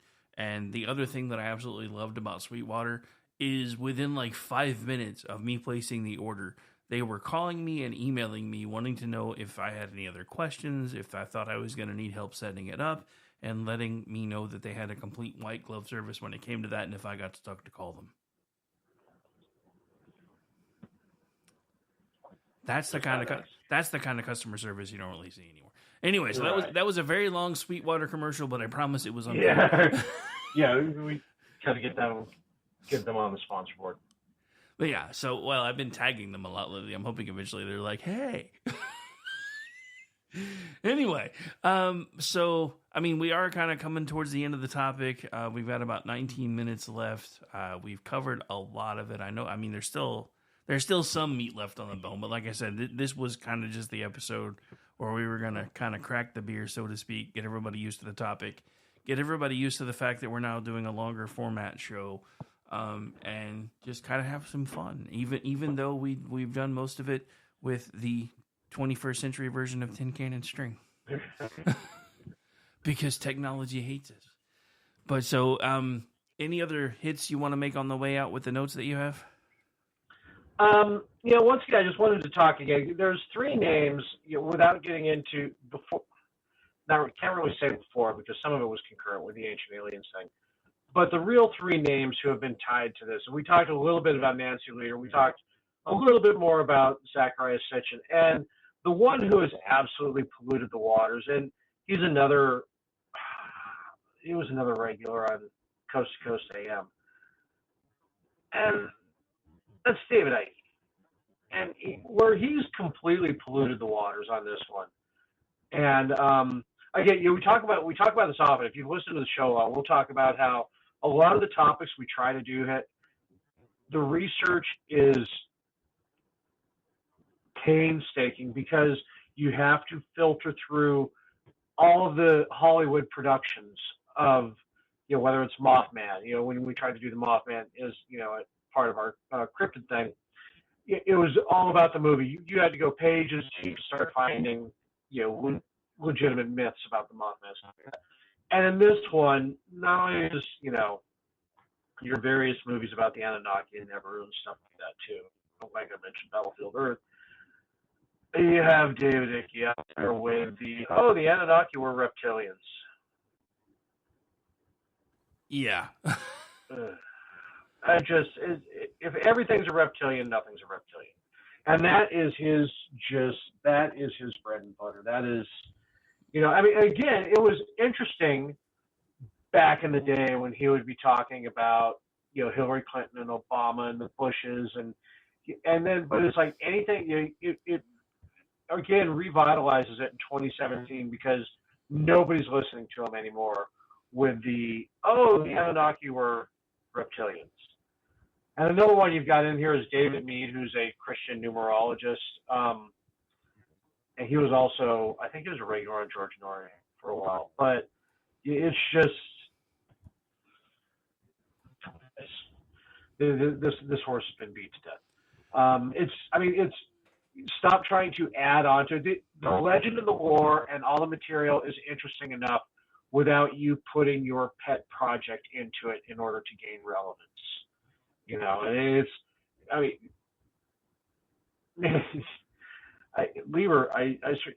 Nancy Leader has turned doomsday culting into a cash cow. I always talk about, the great thing about doomsday cults is that if you're going to run a successful one, then you make the event far enough out where you can maximize your grift rather than constantly having to redo it. She tied it into the Mayan long count calendar, and then she tied it into Hail Bob, and then she tied it into the Mayan calendar. Then, there was just some random event that it was going to occur on May 27th, 2003. For some reason, that date was, relevant. And what I found interesting was that while she was pushing the topic, she really tried to jump on Zacharias Sitchin's coattails. And Sitchin actually said, no. And, he died in 2010. But in 2027, Leader proclaimed that, they were kind of working together on it. And he actually wrote a whole book, End of Days, where he set the time of the passing of Nibiru. The last time was around, according to him, 556 BC, which means that it wouldn't even be coming around again until like 2900. Just to throw her off. He may have actually believed that those were the dates, but that was you're not riding my coattails with your constant doomsday every few years down the road. I'm putting it so far out that none of us are going to see it in our lifetime. Well, not to change topics on a dime, but just a quick hit on this. I kind of feel like this is where the climate grift got it wrong because they tried to do, the whole 10-year thing. But, another quick hit, because we talked about this a little bit before the break, is the fact that the Sumerians actually outlined 12 planets. Now, according to the chat, they believe that it had something to do with them counting the sun and the moon as planets. That also is correct. That is one explanation, but I've also heard another one, and that is the theory that Mars itself actually wasn't a planet. that it was actually a moon of a much larger planet known as Planet V that exploded, and eventually Mars broke free of its orbit, and that's where the asteroid belts came from. Right. So, but that's also where the theory of Pluto and its moon, apparently, according to a theory, may have actually been moons of Neptune, and Pluto broke free and took one of Neptune's smaller moons with it, and I think that's actually... I'm going home and taking my ball with me. I think that's actually where Neil deGrasse Tyson came up with the idea of, well, since it may have come from being a moon with Neptune, I think we're going to downgrade it to a moon again. Whatever, yeah, dude. Tyson gets directly blamed for that. It was actually another theory, and it was another astrophysicist who came up with a theory. But he banged that gong so hard that, no, you're saddled with it now, Neil. He banged that gong harder than you bang Mom's buying Circle K. Right. I had to do it. Ooh, we got the rim shot on the board again. Yeah, well, actually, I have a completely configurable board now. I have to figure out what I'm going to do with it. Because, yeah, I can actually set up completely different show profiles for each show. I can actually program up to 6. So I think the ones that I do most often, I'm fixing to just set all their sounders and bumpers and everything on the board, so I don't have to keep loading things independently.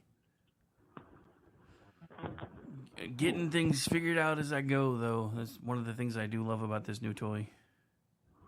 Yeah, oh, that's awesome. So now we've reached the part of the show, which we usually do on Wednesdays, but since I had back-to-back 4 a.m. start times this week, it's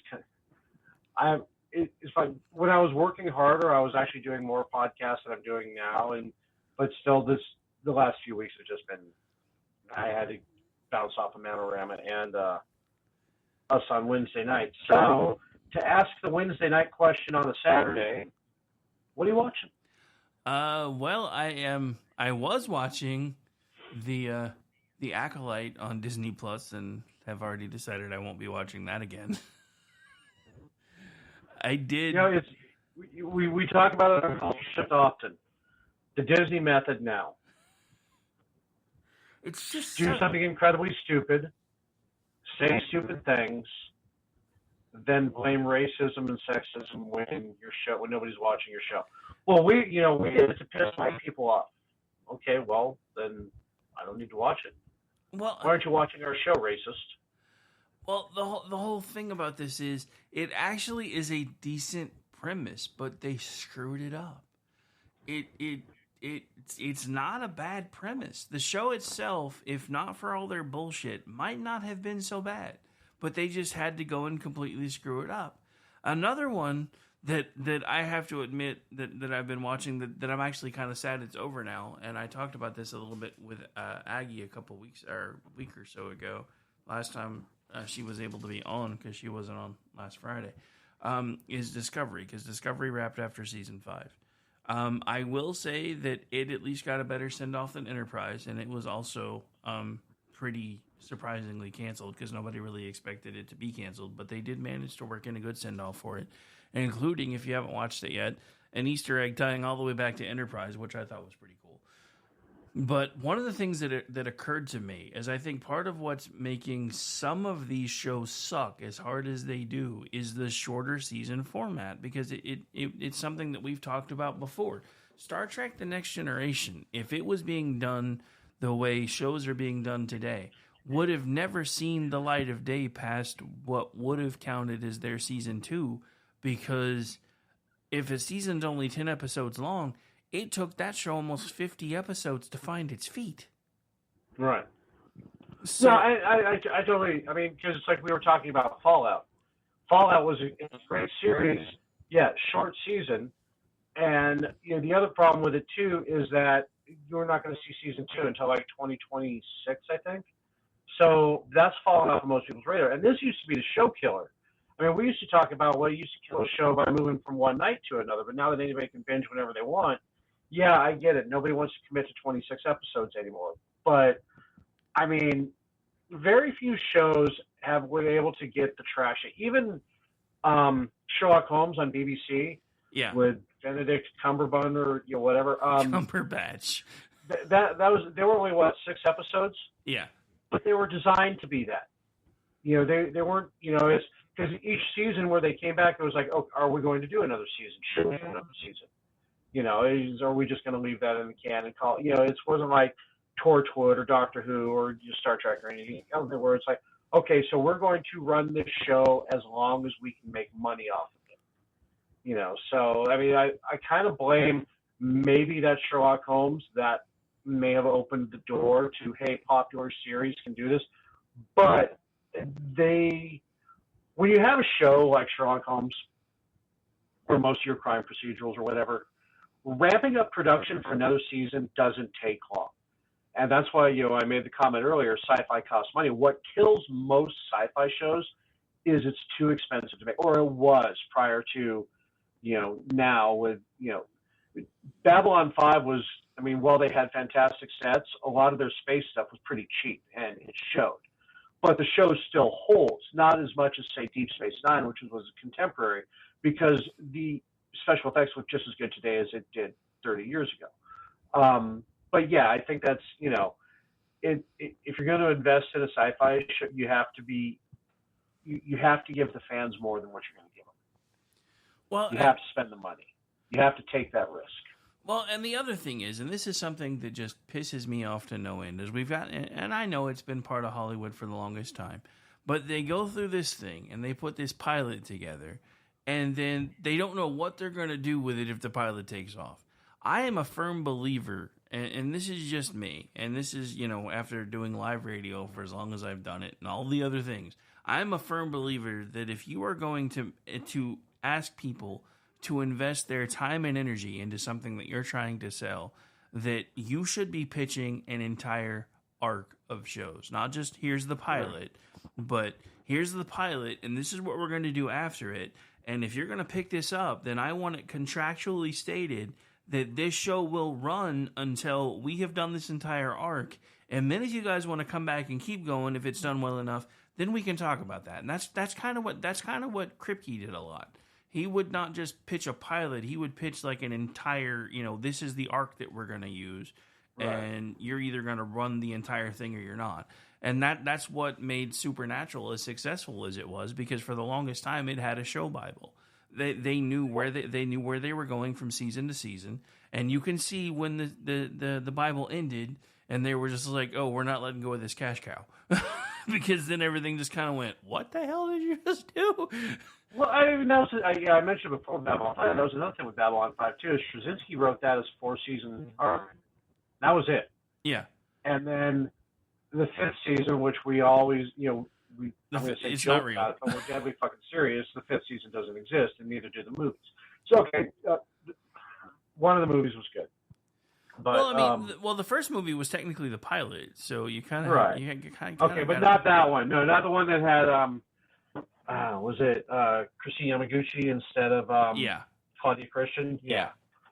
So yeah, the what was that? The Gathering of the anyway.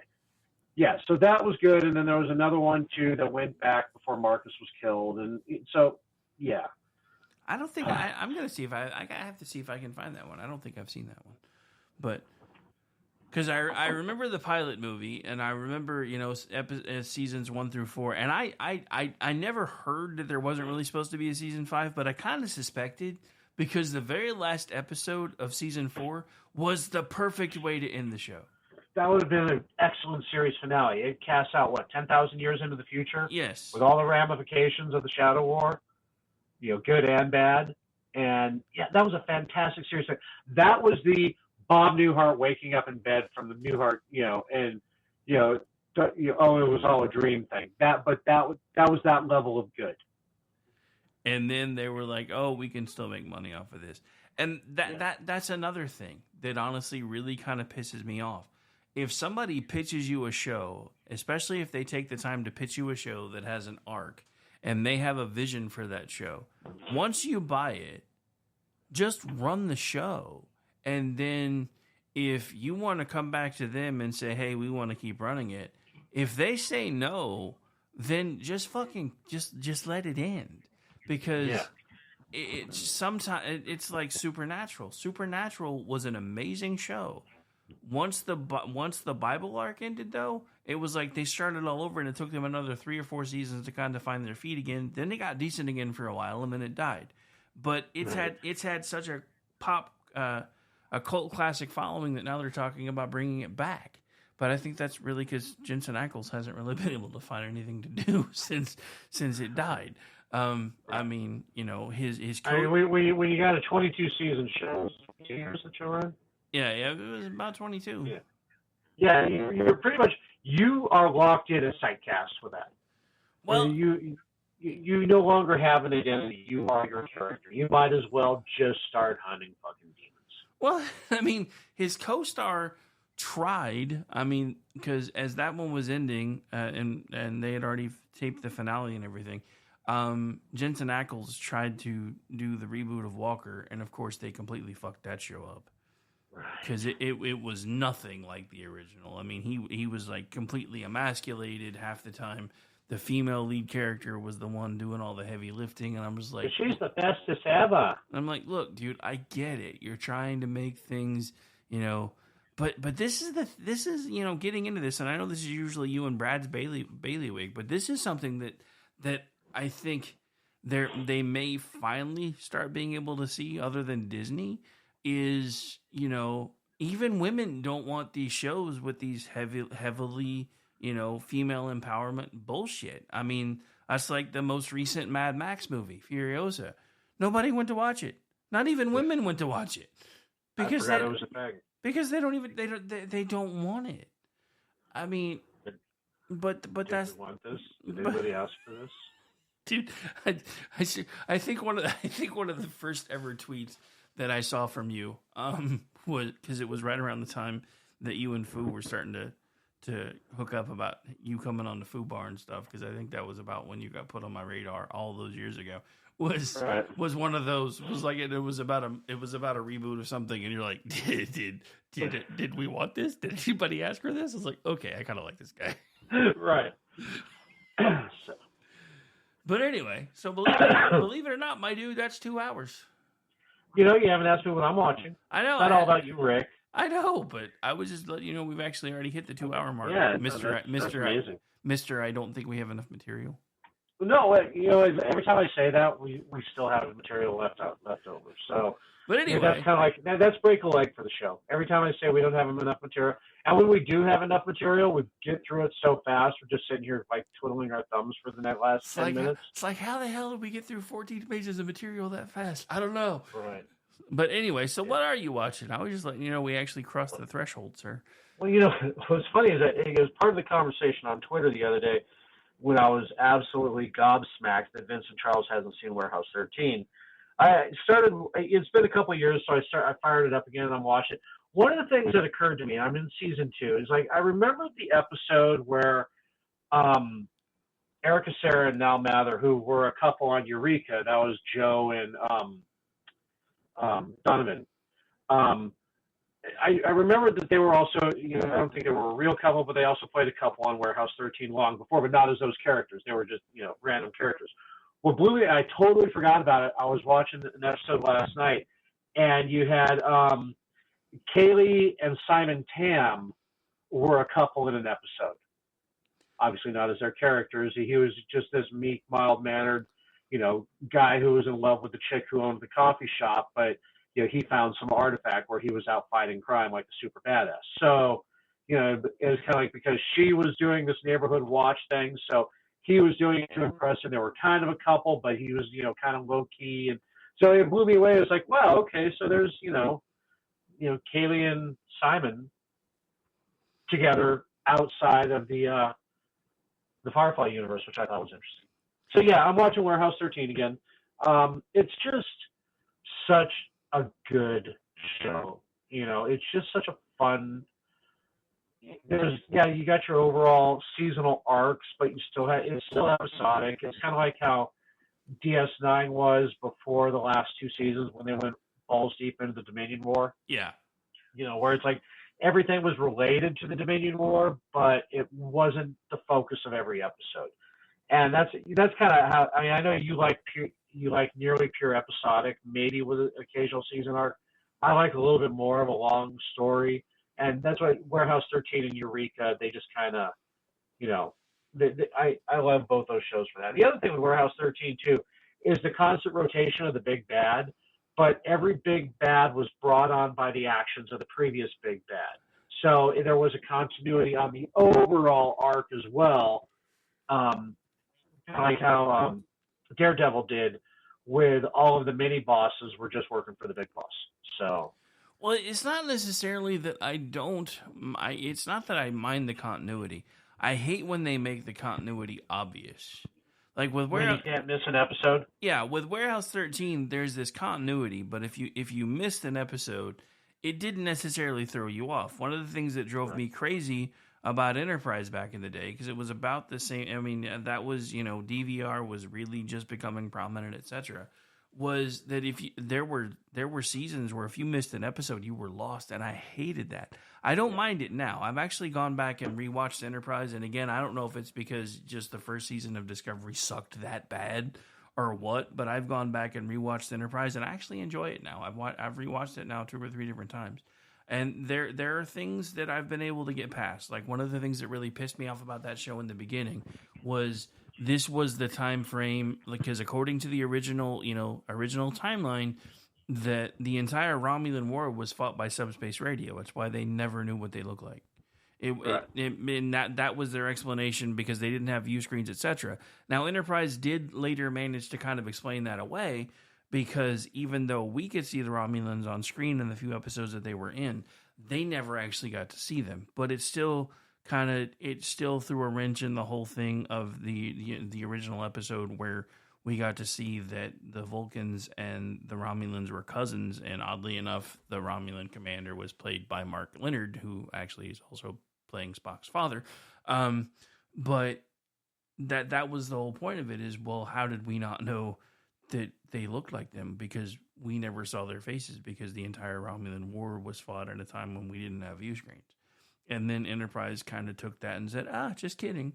And that honestly was one of the things that kind of really irritated me at first.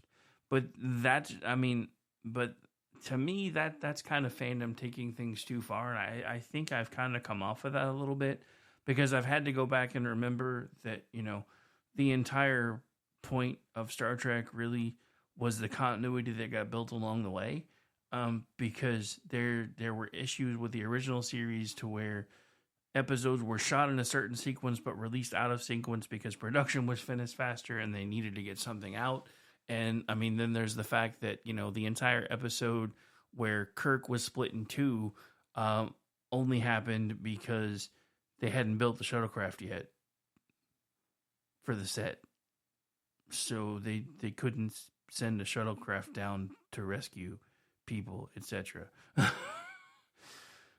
But I don't know. It's just all these little things that really, really pissed me off during Enterprise, and maybe it's just because they've tried to screw Star Trek up so much that I just don't care about that anymore. It seems more enjoyable, but also because I can just go watch it whenever I want. If there's an episode, and I've still come across episodes that I didn't remember seeing. So there's that. But did your phone die on me? Because you got really quiet. Yep, I think Ordy's phone died, folks, so I think we're done. On that note, now that I have waxed poetic about Star Trek, Star Wars, and everything in between, I'm pretty sure his phone died. So we're going to get out of here. Thanks so much, everybody, for joining us. We'll be back in 2 weeks doing this again. I'll be back tomorrow night doing America Off the Rails. Don't forget, I am off Monday, so there will be no Rick Robinson show. Wait, he's back. I thought your phone died. No. Anyway, I was wrapping up. I was like, I think his phone died. No, I didn't have my screen, and apparently it disconnected me from the room. Anyway, where were we? Yeah, I was actually in the middle of wrapping us up because I didn't know what happened to you. So, hey, Rick, where can we find you? Actually, I was kind of going through that, so I'll be back tomorrow night doing America Off the Rails. I'm off Monday. It's my one day off of the month, so I'll be back Tuesday afternoon doing the Rick Robinson show. That's Tuesday through Friday this next week, 3 p.m., 5 p.m. Eastern. And Tuesday night I'll be producing for the Cocktail Lounge. Wednesday night, full boat, so whatever, 7 p.m. Eastern. I produce that one and co-host with Stacey Lennox. Then we have the Conservative Curmudgeon Radio Show. I produce for that one, and G takes the reins. That's at 8 p.m. Eastern, 9 p.m. Eastern. This week is Talk Murder to Me. That is hosted by Bumpstock Barbie and Bumpstock Ken, and I produce for them. And then 10 p.m., unless he has an early work day, should be me and this guy doing the Rick and Orty show. And then Thursday, doing Jen and Rick, 10 p.m. Eastern. And then Friday, doing He Said, She Said with Aggie Regan. And then off Saturday night, because it's an off week for us. When I'm not doing all that, you can find me on as a contributor on Twitchy, theloftusparty.com, misfitspolitics.com, and as the executive producer of the Loftus Party podcast, which usually drops on Tuesdays. Other than that, you can find me on social media. Where can folks find you now that I'm out of breath? Hang on. Sorry, I had to mute for a couple. Let's see. You can find me as Ordnance Packard on Twitter, the longest time I've had an account ever. Thank you, St. Elon of Tesla. You can find me Tuesday night, most likely on Rancor Steve's Manorama show on Rumble. You can find me Wednesday night with you on Rick and Orty if I don't have an early start for a change. This Thursday, you can find me on the Culture Shift with entertainment writer Brad Slager. And then I'm off the rest of the week. But I also want to mention, don't forget Spirited Books Monday night with Jeff and Aggie Rican at 8:30 Eastern. Yeah, they're the reason I get a night off, because Jeff produces that show. So thank you, Jeff. All right, that's going to do it for us. We're going to get out of here. You guys enjoy the rest of your Saturday night. And actually, oh yeah, you already mentioned Twitter. Never mind, you mentioned that first. I was confused. Anyway. Yeah, I start with that. By the way, thanks everybody, because we had quite a few people in the chat and a lot of folks hanging out in the streams. So hope you didn't hate us too much. But if you did, we'll get over it. Yeah. Bye, everybody. Hail Hydra. No hailing of the Hydra. We've had this discussion.